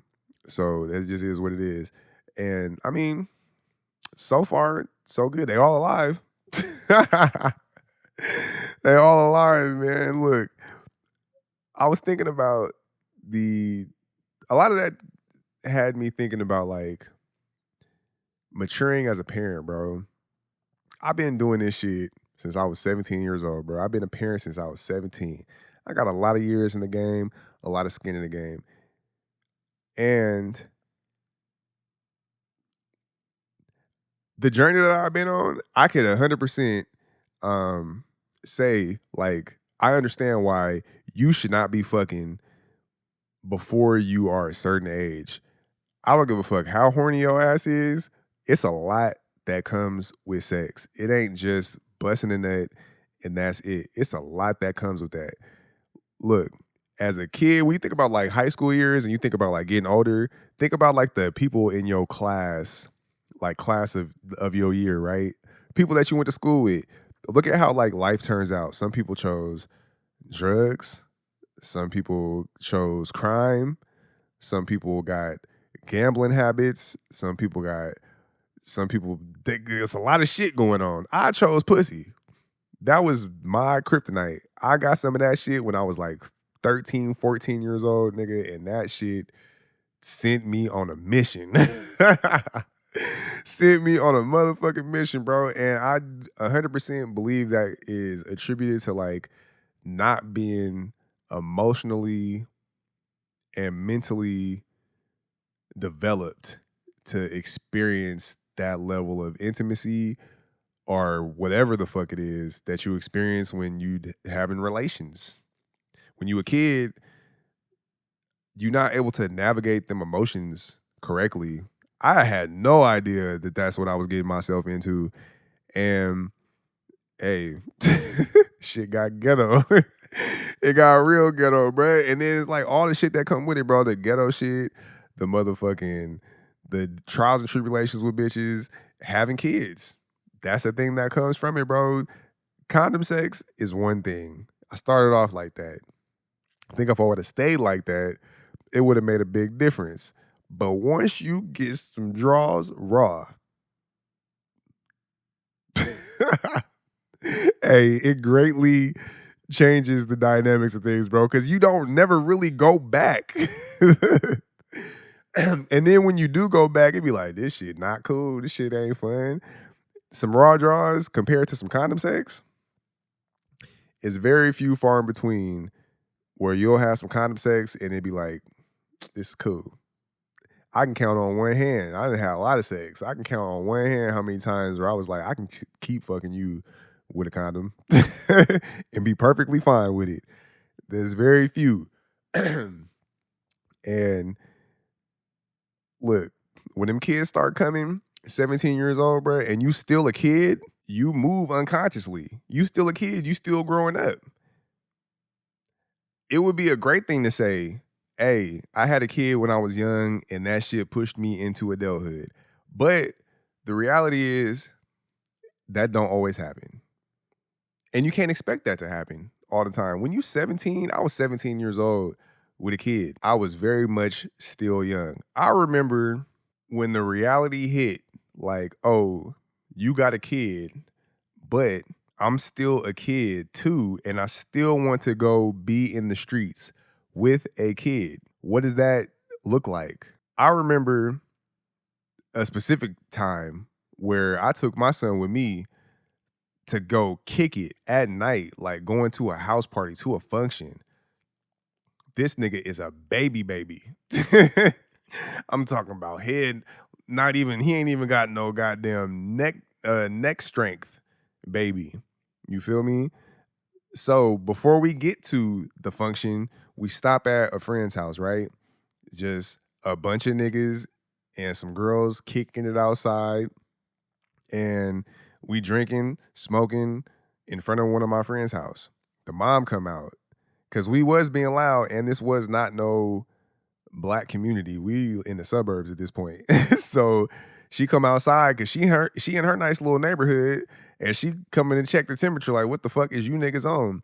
Thank you for that, because look, sometimes us young niggas need us a little check-in from older black women and let us know, hey, you out of pocket. She came outside. What y'all niggas doing? Y'all smoking weed in front of my house, drinking in front of my house.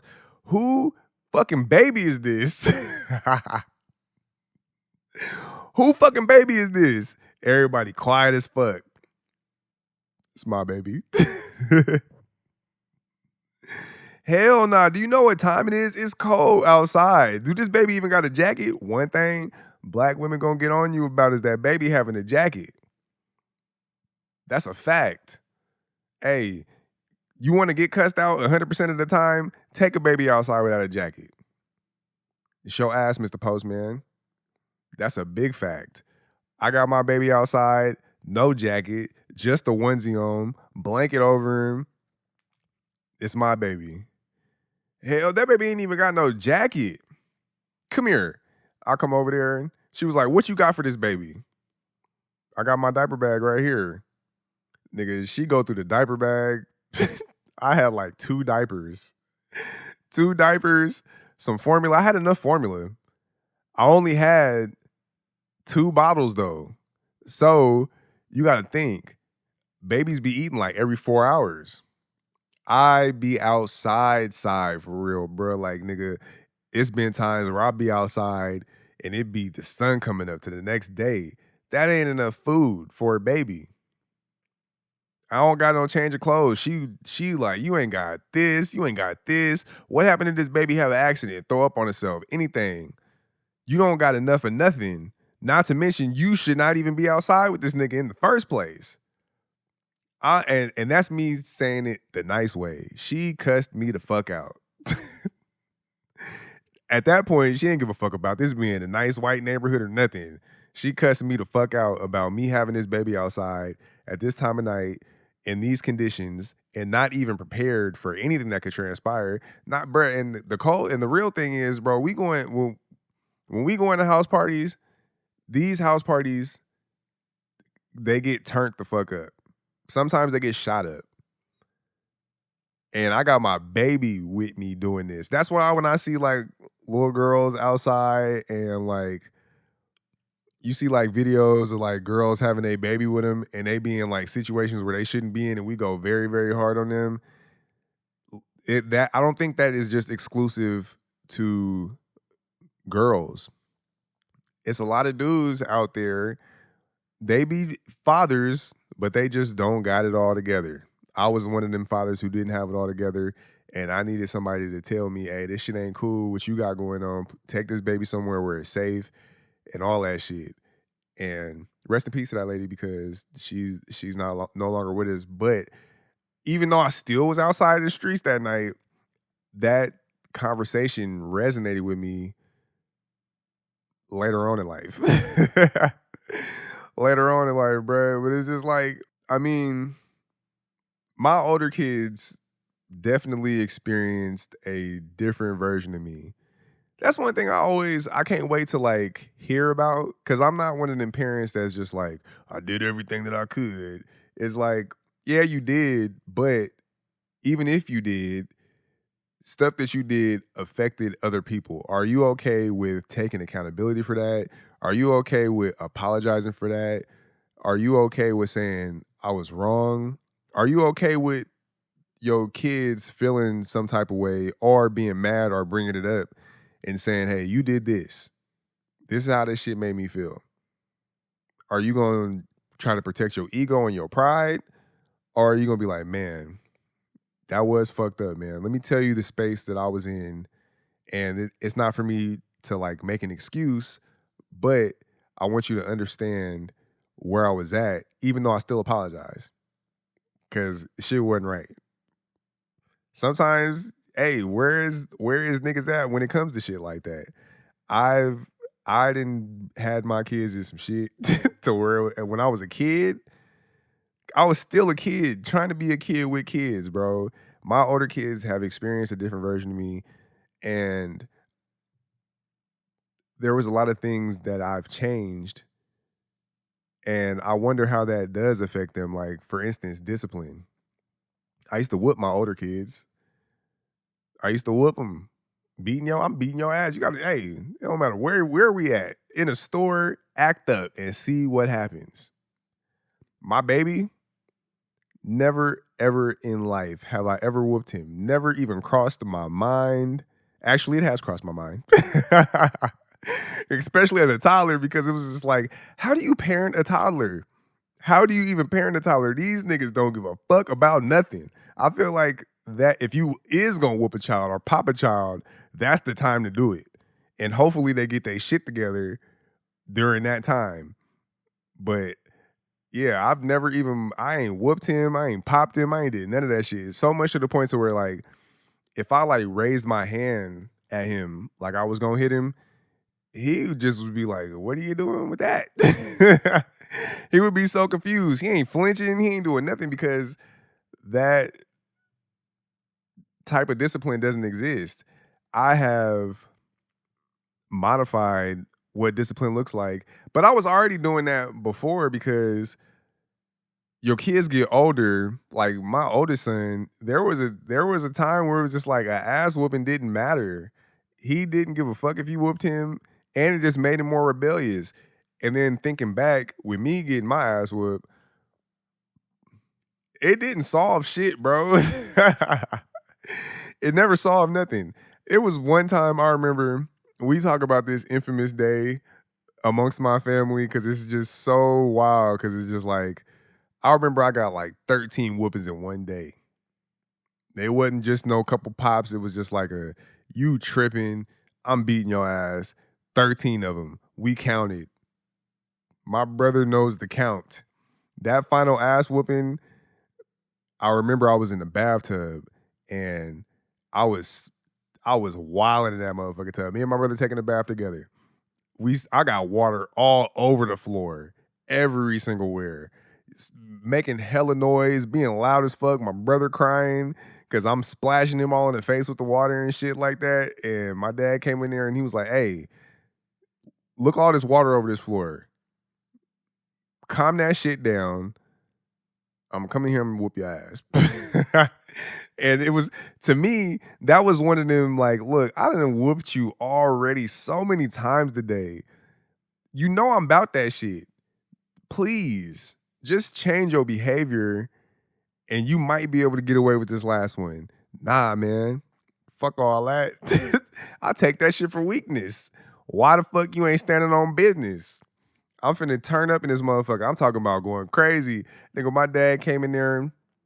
It's so funny to think back on because I'm in the water and he had that belt and I had my hand up to like stop him from hitting me. And he grabbed my hand and just yanked me out the water like like pulling the chicken out the grease, nigga. And it's hella funny because like when he sat me down on that floor and I'm trying to get away, and it's like I like when that lady on that movie sprayed all that oil on the floor and motherfucking waited for her dude to get out and started beat that I experienced that in real life. I know what that really feels like. But my dad had me by one hand like this, and he just going, and I'm trying to get away, but I can't get away because you got my hand. I'm spinning in circles, and he just like adjusted his hand, like, "Yep, nope, you're not getting away." And I'm just slipping on the floor. I can hear the squeaks on the floor while I'm slipping, ass getting whipping. Hey, and the cold part about it is, I remember too, like the next day, because that was a Saturday. I know that for a fact. That was a Saturday because the next day we had church. I couldn't even sit down.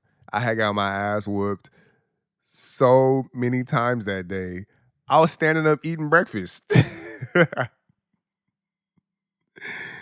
But that didn't do shit for me. It didn't make me a better kid. It didn't make me act correct.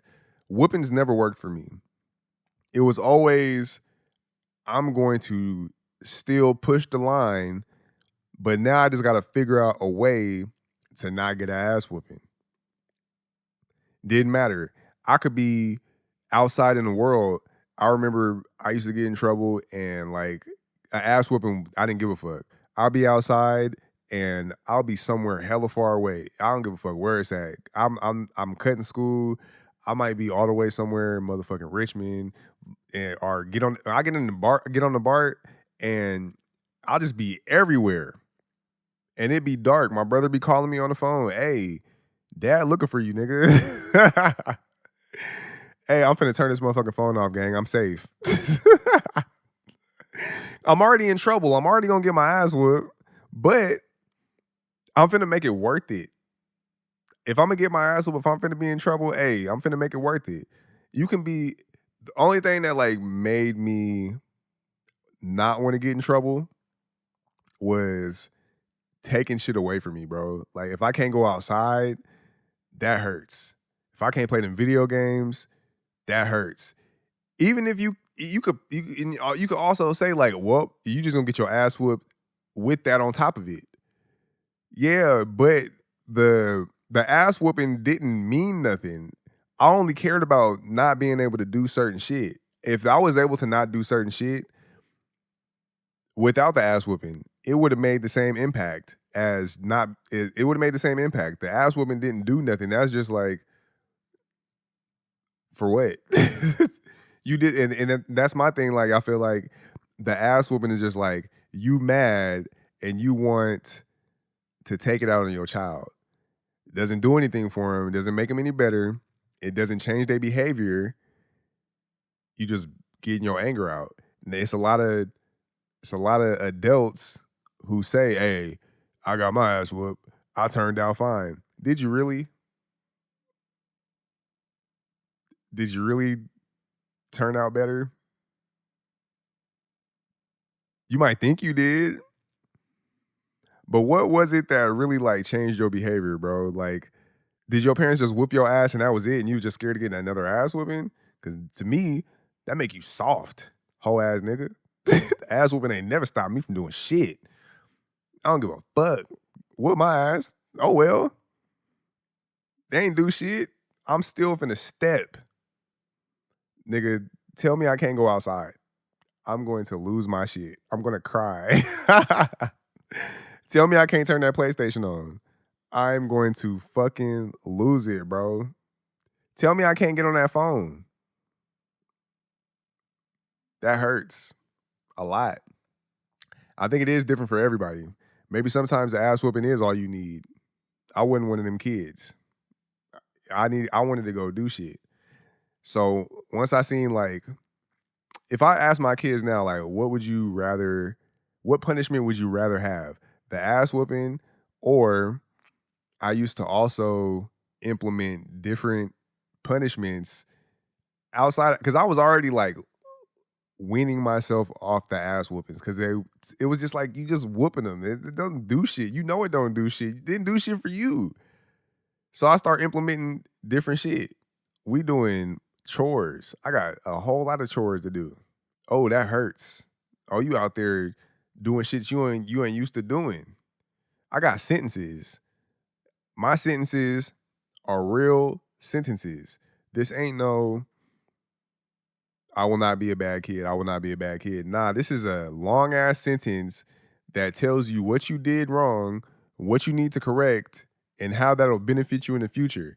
And you gonna write this shit all day until I get home from work and the front and the back of this motherfucking papers, multiple papers, better be completed or I'm finna take some more shit from you. Guess what? It was always done. Every single time. Hey, it was so bad, so much to the point to where it was like, my baby mama was telling me, he was like, man, these punishments is like OD. Nobody ever said this shit when I'm whooping ass. Nobody ever said, hey, man, you're doing a lot whooping these kids, man. Nobody ever said that. But when them other punishments came in, it was like, all right, now you're doing too much. Hey, man, let me do my shit. Let me do my shit. Hey, and the cold part about it too, one thing too, like when it comes to discipline, when was it okay to discipline your kids publicly? Like when like that's crazy when we started that shit. I don't know if that was just black people that was doing that. My algorithm only shows me niggas. So I seen black people whooping their kids, boxing their kids, cutting their kids' hair off, a lot of shit, and putting it on social media. That was wild. That was a wild time. I never subscribed to that. Never, ever, ever in my life. And the wild part about this is before monetization. They was doing this just for the vibe. Y'all was beating y'all kids' ass on camera, cutting them the George Jefferson shit on camera just for the vibe. You don't get nothing out of that.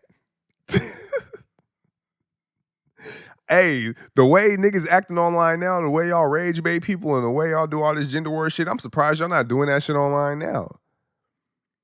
I'm very surprised that y'all not doing that shit now. I think you would get a lot of engagement. Actually, I don't know if it was AI or not. That's the crazy part about it. I can't wait till this AI shit is over with. But I just seen something, I think it was like 4 or 5 months ago, where they said a girl was being fast and the mom cut all her hair off. I don't know if that picture was AI because it looked very similar to a picture of a little boy who had a girl's uniform on. And I don't know, I didn't read the picture. I don't really subscribe to social media like that, bro. I be on that bitch, but I don't fuck with social media like that because there's a lot of rage bait shit on there. It's a lot of gender war shit on there. It's a lot of shit that uh to make black men and black women hate each other, and I just don't want to see that shit. It don't matter how many times I press not interested, not interested, not interested. It just seemed like that's all they show me, and I don't want to see that shit. I feel like that shit legitimately fucks with your mental, and I don't even think a lot of these motherfuckers on here even be black or be real people. So I don't even want to be subjected to any of that shit because my real life experiences do not mirror what I see on social media. Even though I know those things do exist, I'd rather somebody who has experienced that shit in real life figure that shit out in real life instead of poisoning other people on the internet with limited experiences.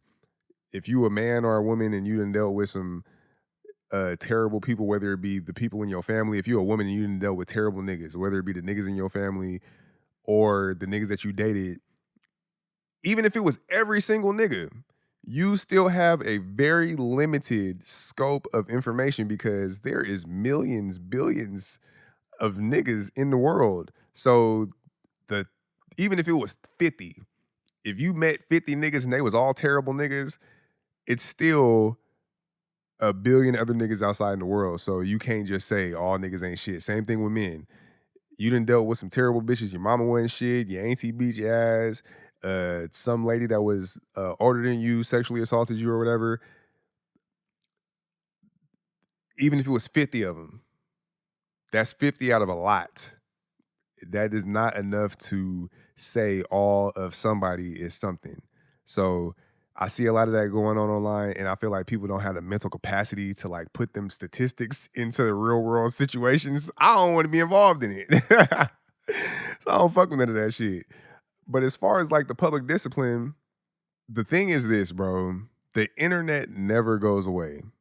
I see shit from when I was like in my early 20s still online. My son got a picture of the little boy uh that got the George Jefferson haircut. That's his screensaver. That shit happened before he was born. That shit lives forever on the internet. There has to be a line between embarrassment and discipline. Embarrassment is not discipline, bro. That shit affects your kids' self-esteem. It affects their self-worth. It affects all that shit. Kids live online, bro. This is where they be at, is online. So I don't understand why you would want to publicly embarrass your kids, especially if you know how fucking terrible kids are. Even fight videos, bro. I think even fight videos is just horrible. My kids, different schools have fight videos where it's just like every fight that didn't happen at the school and got recorded is outside online. When I was a kid, you got your ass whooped, nigga. Only the people that was there knew. It might be other motherfuckers in the neighborhood that knew, but even nigga, I done got my ass whooped before. Ain't no video out about that shit. The small number of people who do know do not make up even 1% of all the motherfuckers who I know in real life. There's nothing that's lasting all the way up until whoever knows how long. People can say like, yeah, the internet get over shit, they move on to something else. Not all the time. Sometimes they do. And even if they do 100% of the time, nigga, that shit still lives there. And niggas could always say, hey, shut your bitch ass up, nigga. You was just on the internet with a George Jefferson haircut, nigga. I still got the picture. That's fucked up. Oh, you was getting your ass whooped by your daddy on the internet. I saved the video. At some point, there has to be a level of protection we have for our kids in totality, bro. Like, of course, I want to discipline my kids. I want to steer them in the right direction. I want to discipline them, but my discipline doesn't have to include them being embarrassed by their peers. There was a time when my oldest son got in trouble and I cut his hair. Didn't put it on the internet. There was 2 times I cut his hair. I did not know what to do as far as discipline. We was at that point to where it's like you getting older, you more rebellious. Ass whoopings ain't really a thing that works no more. At this point, I would have to just be fucking you up as an adult just for you to understand, like, nigga, I'm not for you to play with. And I don't think that is a thing that I don't wanna do that with my kids. Nigga, my kids is my kids. They ain't niggas on the streets. I'm not finna fight you like a nigga on the streets because you don't know how to act at home. There has to be some type of form of discipline that works, and I'm young, so I don't know what to do. Hey, I heard cut the hair, kill the beast. So my son had long hair. I said, hey, you cherish your hair so much, you getting a haircut. The first time it happened, I took him to the barbershop. He was in trouble. Even my barber said, hey, you lucky. Your dad took you to the barbershop to get cut fresh. He even said, he was like, hey, I cut this shit bald if you want him to be bald. And I was like, and I don't want to do that because I don't want to embarrass him. That's not my goal. I just, hey, the hair is gone. He calmed the fuck down though. I'm not gonna lie, he really did. He calmed the fuck down. Not only did I do that, but I also implemented you finna wear dress code clothes to school. You got, and this is the thing. I already paid for a haircut. I pay for dress clothes, pay for dress shoes. I am paying for your discipline. This is the only thing I can think of. Okay, so in retrospect, or not in retrospect, he's telling me later on in life, I brought a change of clothes and I changed my clothes at school. he got me on that. Cause look, I should have been smart enough to be like, hey, let me see your backpack. I don't even know if he had that shit in his backpack. I think like his friends was bringing that shit to school, and he was changing clothes at school. But the classes that he was fucking up in the most, they knew he was supposed to have dress clothes on. So he had dress clothes on in those classes. And those teachers was calling me like, I don't know what the fuck you did, but I don't even think this is the same kid. The way he acting, he's just like night and day, night and day. But I didn't want to have to. Do I got to beat that into you, or is that something that I want you to be able to find on your own without me having to do extreme shit? I did the same thing with my 18-year-old. There was a time where nigga, nigga, my oldest son, he gave me a lot of trouble, but I feel like it was easier for us to connect to where it was just like a level of respect, and he was just like, "You got it." At some point, it was just like, "You got it," and he would act like he got some sense, but the one under him, the fucking 18-year-old, he was on some, "Hey, nigga, fuck you. I ain't doing shit you got going on. Hey, nigga, get it back in blood, nigga." Swear to God, bro. So it, bro, and I'm one of them people to where it's just like, I love my kids, but do not play with me like I'm a nigga on the streets, or don't act like I'm just some hoe ass nigga. Cause I'll take that shit very personally, and I'll act like you ain't even my kid for real when I gotta react. And I've learned that I can't be like that. I gotta take a break. I gotta motherfucking decompress. I gotta back off. Full transparency, they play with me like that. My two oldest kids play with me like that, and I kicked them out. I was like, y'all niggas gotta go.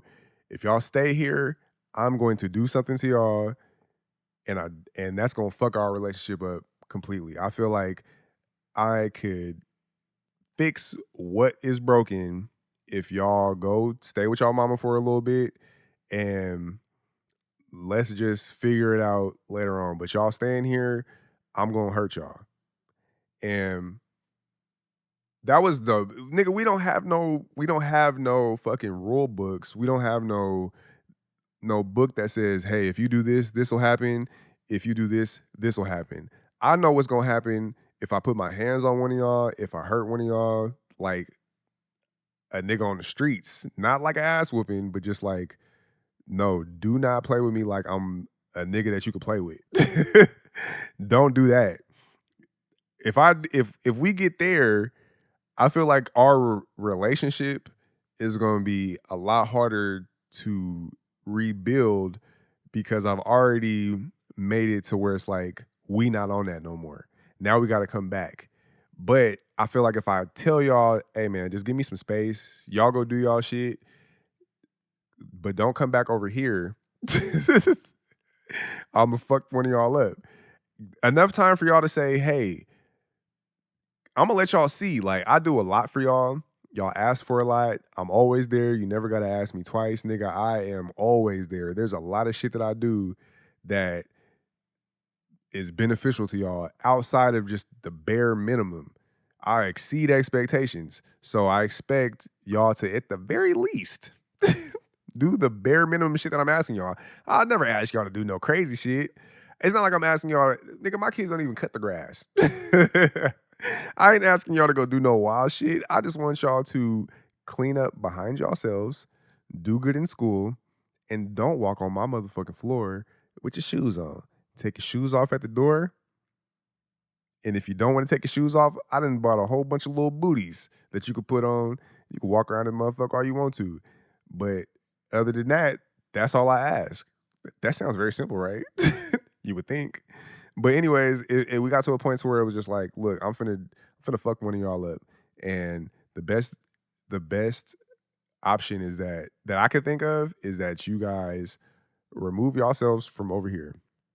My oldest son, he didn't take it that hard. He was like, hey, all right, whatever. But he was already about to turn 18. My other son was like 16 or 17. He took that shit really hard. And um I didn't realize how hard he took it until he came back and he was like super rebellious. Super rebellious, bro. It was just like, nigga, fuck you. You abandoned me, nigga. And I ain't gonna lie, that shit hurt too because it was like, damn, I did not mean to make you feel like that. But I also feel like you would feel way worse if I did what thought I was gonna have to do to you because you wasn't listening, nigga. we wasn't getting to where we were supposed to get to. I just wanted to remove y'all from the situation before it got to where it was going. And it wasn't like y'all can't call. Y'all can always call me. I'm always gonna be there. You can't just. It ain't like nigga, I'm gone. It's just nigga, you not gonna be here unless you respect what the fuck I got going on over here. But okay, so fast forward, my son in school done started or whatever. He back with me, and nigga, he not going to school. He not doing the work. He ain't doing shit. Oh no, before that, I got him during like the last part of his junior year. So he was fucking up royally. I'm talking about he wasn't doing shit. It didn't matter what I tried to implement. It was just like, nigga, fuck you. Nigga, get it back in blood. I don't give a fuck what you talking about. Fuck all that. And it was like, damn, I don't want to do what I thought I was gonna have to do the first time. And it seemed like you're not getting it. You seem like you're not getting it. So we had the little conversation. I was like, look, man, I'm gonna be honest with you, bro. We getting back to that point to where it's just like I feel very disrespected and I don't want to have to do something to you for playing with me because we are men. You a man too, are a young man, but when you step into this playing with me, how you playing with me, nigga, I am not all the way mentally together for real. I don't want to be played with like that. Please don't play with me like that. And um it was just a lot. It was a lot of pushing and pulling. It was a lot of nigga, fuck it. Like I can't really micromanage you because I got other kids here. It's still kids here. I'm still working. I could dedicate everything to you, but when you're are moving into manhood, I feel like I should just be able to guide you into getting this shit correct. I'm telling you everything you need to do. I'm going up to the school and talking to the counselors. We making out a fucking plan. You gotta have signatures in every single class to make sure that you're there. And you still playing. I took the I took everything from him, like a whole summer. Like, nigga, ain't nothing. Summer don't even ask for summer. Summer don't exist, nigga. I took his phone, and it was a fight for that. These kids is on drugs for phones, bro. I feel like they own drugs for phones. Taking the kid's phone and detaching them from the world that they live in is a big thing. I don't think we understand how big that is because we grew up without phones. We grew up without that shit. But I think it's the same thing as like you can't go outside. Nigga, when my parents told me I couldn't go outside, nigga, I was devastated. You hear motherfuckers playing out there, you missing shit, like motherfuckers coming to the door. Hey, can Rouge come out? Nah, you can't come outside. You hear that? You can, bitch. You better not even get up and go to the door. Sit your ass over there in that room and shut the fuck up. And you hearing it like, nah. I used to be able to hear my gate open. I know it's kids coming to the door. Nah, we ain't doing that. Whole summer was going for him. You feel me? Fast forward to that senior year, I'm like, look, bro, I don't know what you think you finna accomplish, but I am not about to allow you to be a failure in life. If it's one thing that I give a fuck about my kids not being, is being bum ass niggas. And if you ain't doing good in school or you ain't even, I can see if you was like a kid and you had motion and you was doing some shit that was generating some money or some shit that looked like it was finna generate some money, then yeah. Sometimes niggas gotta take a back seat because everybody ain't graduate high school to be successful. But that wasn't the case. That was more of a nigga, I'm don't fuck with school. I'm just finna not do shit. And I was like, nah, we not doing that. And we got to a point to where it was like it almost got physical. And I was like, look, bruh, I do not play. But you hear, we didn't get to a point to like talk about like how he really felt about all the shit that didn't transpire in life. Like from me and his mama breaking up, and that was his family, and he could remember that shit transpiring to like the me putting them out the house. It was like I never thought about that shit. I didn't think about how that could have impacted him. I didn't even think about like how serious that shit was. I remember like one time I was at my cousin house, and it was just like, nigga, we in the house. I'm in the house with my son all the time. These niggas live here. We ain't even talking. We just in this motherfucker existing. And it was just like, I don't have that line of communication with my child, which is so important. And no matter how much you try to like talk to him, once somebody just like, nigga, I don't fuck with you, and you ain't like rebuilt that line of communication, all you getting is short ass answers. So then when that shit transpires, it's like, how angry is that gonna make you angry that that's where they at? Or are you gonna try to figure some shit out? I remember just being at my auntie house with my mom and just like fucking crying. Crying like a bitch ass nigga, like, damn, bro, I've just lost my son, bro. I don't have no line of communication with that nigga. That nigga don't fuck with me. We don't talk to each other. How do you fix shit like that without your ego helping you make it worse? Cause it's like the kids gotta move on their own time, right? But you still wanna be there, but you don't wanna like, nah, nigga, you finna do this, and I don't give a fuck. Cause how does that how does that work in the grand scheme of things, bro? I'm like on a bigger scale because I could just say, hey, nigga, I'm finna micromanage the fuck out you. I don't give a fuck if you hate me. I don't give a fuck about none of that shit. You finna graduate from high school, you finna be successful, and you finna get this, and this done. And if you just don't fuck with me, then fuck it, nigga. Fuck it. At least you ain't no bum ass nigga. That's cool. That may work. We see a lot of celebrities that are in that are very successful. There's a lot of people that push their kids to be successful. It's a lot of people that put success over the relationship with their kids. And we see how that turns out as far as being an adult, resenting your parents, being an adult, and motherfucking saying, look, yeah, I'm here, but I'm empty as fuck inside. I'd rather have a relationship with my parent, a healthy relationship on top of that. We really is, a lot of black people really is like the first generation to give a fuck about their kids' mental health, or one generation away from that. It's not a lot of grandparents that gave kids rights. We about one generation away from that shit. So like but that senior year, I'm checking this nigga grades. It started off bad. And we had a little kerfuffle that almost got physical. And we had a real talk where I was like, nigga, just say how you feel, bro. That my feelings not gonna get hurt. Say how you feel. What is gonna make this shit work? Cause I'm not gonna give up on my child. And we talked about it, and we've been cool ever since. We've been cool ever since, but it's just like that shit don't happen overnight. It doesn't happen overnight.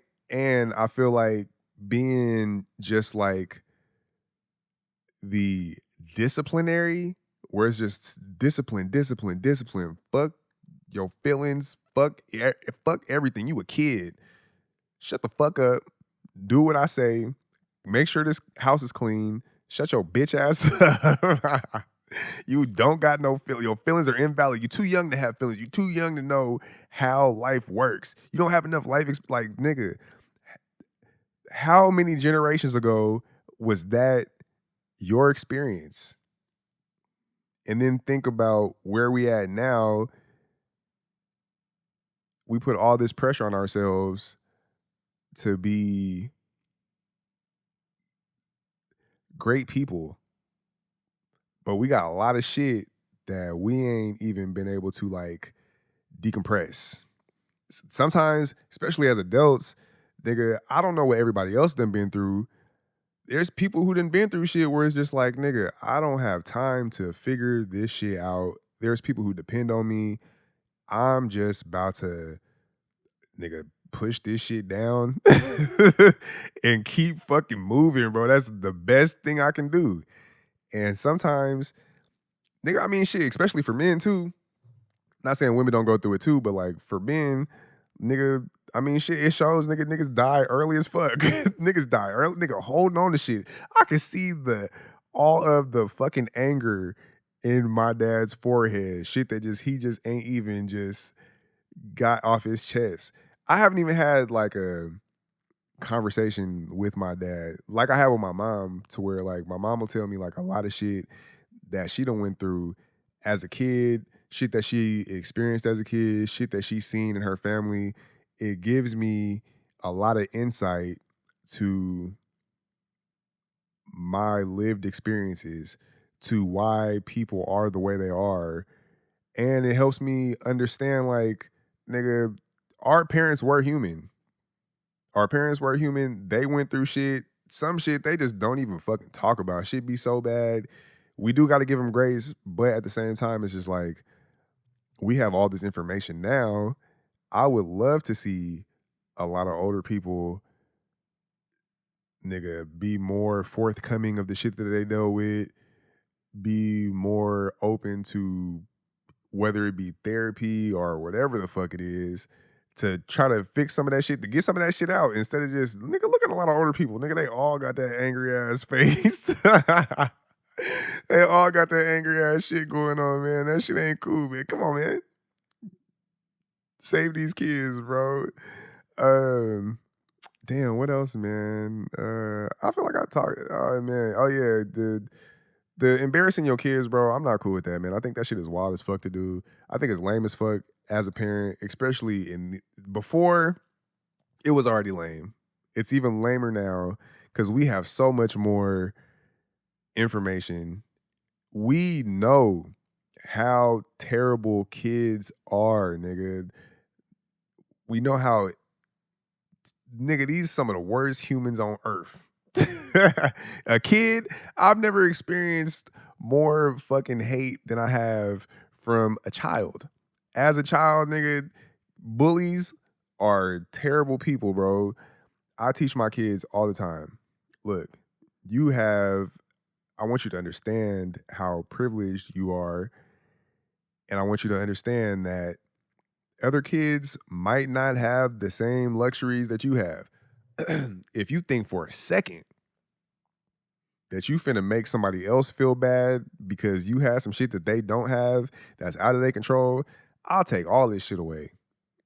Fuck this Wi-Fi, fuck them Jordans, fuck them nice ass clothes, nigga. Fuck all that shit. You ain't gonna be able to experience none of that shit. Cause this shit is a luxury. Other kids don't have that. Your job is to be nice to everybody. Now I get making fun of a nigga for having an ugly outfit on. Hey man, if your parents ain't got no money, you can still make some shit shake. It might not be the namest of brand, but why do you got them jean overalls on with some long johns underneath? Come on, man. You pick that out. That's your decision. Kids are the worst people on earth. It's like kids, and then like Vladimir Putin, and then like the Asian nigga from China, Kim Jong Un or whatever the fuck that nigga name is, bro. Whatever that nigga name is, that's how terrible it is, bro. But I also know that's how it is. Teach your kids how to fight. That'll get motherfuckers in line right quick, real quick. All my kids will tussle with your bitch ass. They will roast you and they will tussle with your bitch ass. I'm telling you. My oldest son has always been a rough ass kid. When he was in, I want to say first grade or kindergarten, he was out of school and he was on a swing. Big ass third or fourth grader came up, pushed him off the swing, and took the swing from him. So I don't think that this kid knows my oldest son has like a enormous amount of strength. He's not a normal kid his age at any age he's ever been at. He's always been hella strong, hella athletic, just like he's strong. He's a strong kid. He beat this nigga ass, bro. Big ass third grader beat his ass. I get called into the office. And the cold part about it was the principal was a black dude. I don't know if he was just going with, hey, this is protocol or whatever. No, it wasn't because the way he acted, it wasn't protocol. It wasn't like it was just protocol. He was like, man, we just encourage kids to not engage in physical contact. And we appreciate it if like kids would tell an adult. I don't know what this is what pissed me off. I don't know what you've been teaching him, but he needs to know that the right thing to do is to come find an adult. I was like, okay, let me just get the story all the way straight. This is from my son and from witnesses. My son's on the swing.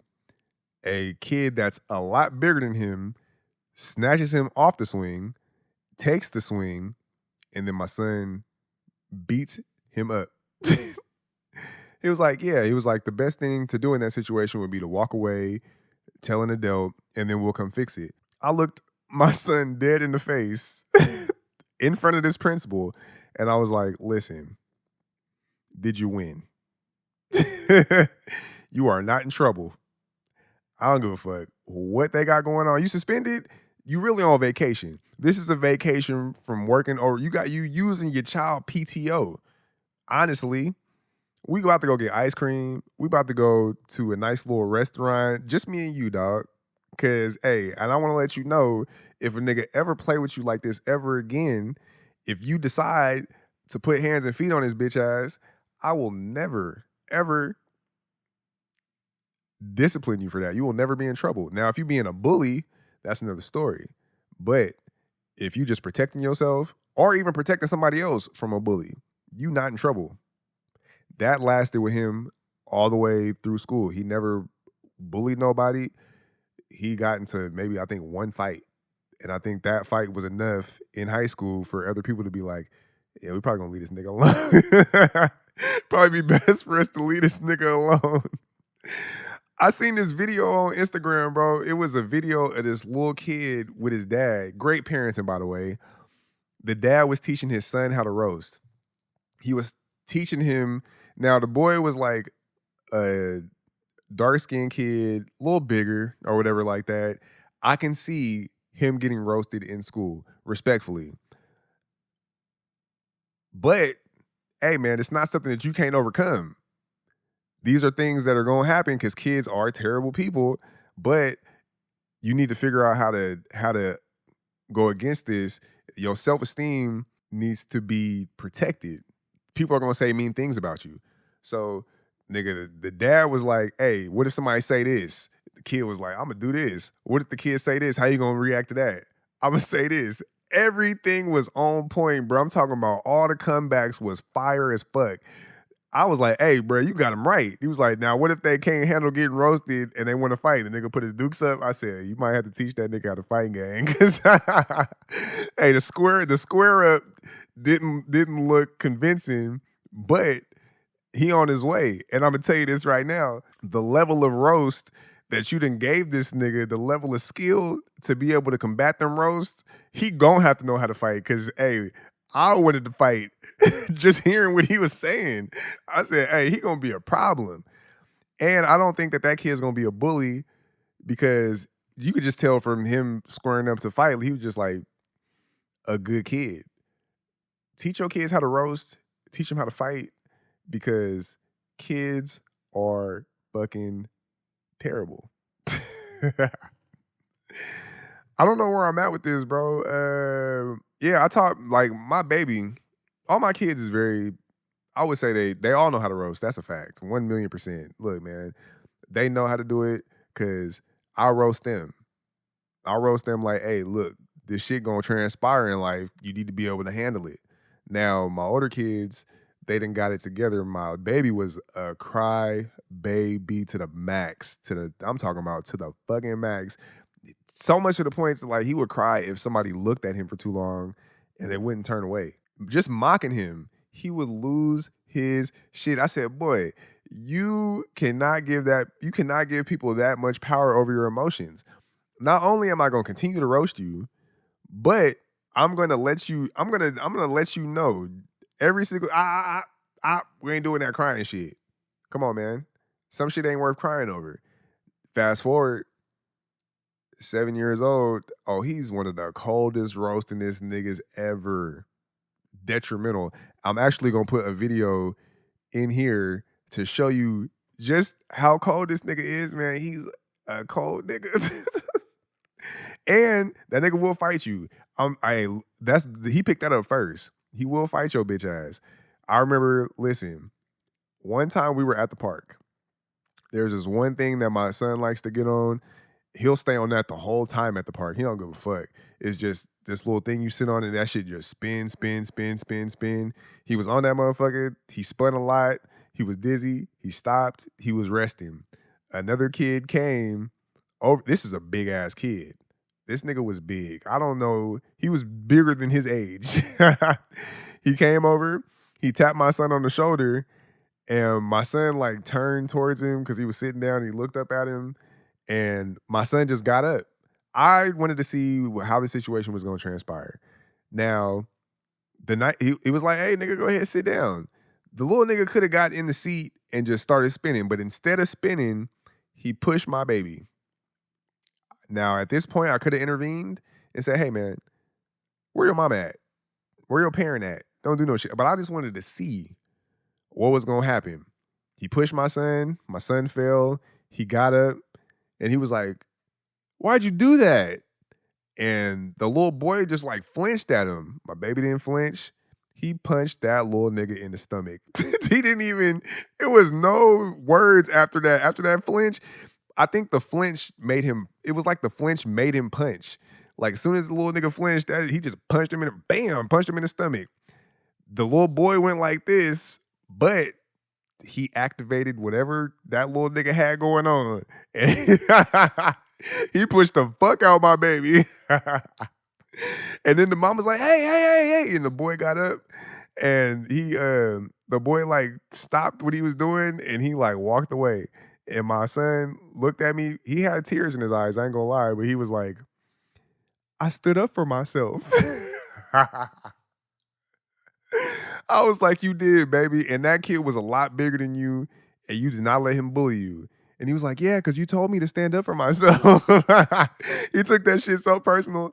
Now it's to the point, I don't know what the fuck he got going on at school, but the after school program teachers told me, he was like, "I don't know, like if they're playing a game or something like that, but your son is like a leader of a group of kids." This is how the girl explained it to me. Your son is like a leader of a group of kids, and like he has bodyguards, and I don't know if they're playing when they're getting into fights, but we already didn't talk to some parents. I'm talking to you because they're getting into fights now, but the kids are like your son's bodyguards. Like he directs them to do stuff. I was like, "What are you on, bro?" He was like, "Well, I was fighting at first, but the kids couldn't win, and I don't want to fight no more, so I just have bodyguards to protect me." I was like, "Are you starting it or what's going on?" "Well, I'm not starting it. They just keep messing with me, and I keep fighting them, but I just keep fighting them." I was like, "Hey, man." He's like, "But I'm protecting myself. Now I got bodyguards." I said, "I don't know. I don't even know how to go about that. You got bodyguards as a kid." I never had that when I was a kid. It's very smart. I'm tired of talking to you niggas, man. Thank y'all for tuning in to another episode of Cheaper Than Therapy. This has been a great episode. I think definitely gonna be my longest episode. I feel like this motherfucker might be like 3 hours long. We talked about a lot of shit, man. Make sure y'all like, comment, subscribe. It's Moolah Rouge on all platforms except bitch ass TikTok. I hate you niggas. Fuck y'all. I'm coming back with a vengeance on there. But on everything else, it's Moolah Rouge. Follow me on there. Thank y'all for tuning in to another episode of Cheaper Than Therapy. I swear I got insurance, but I'd rather talk to y'all.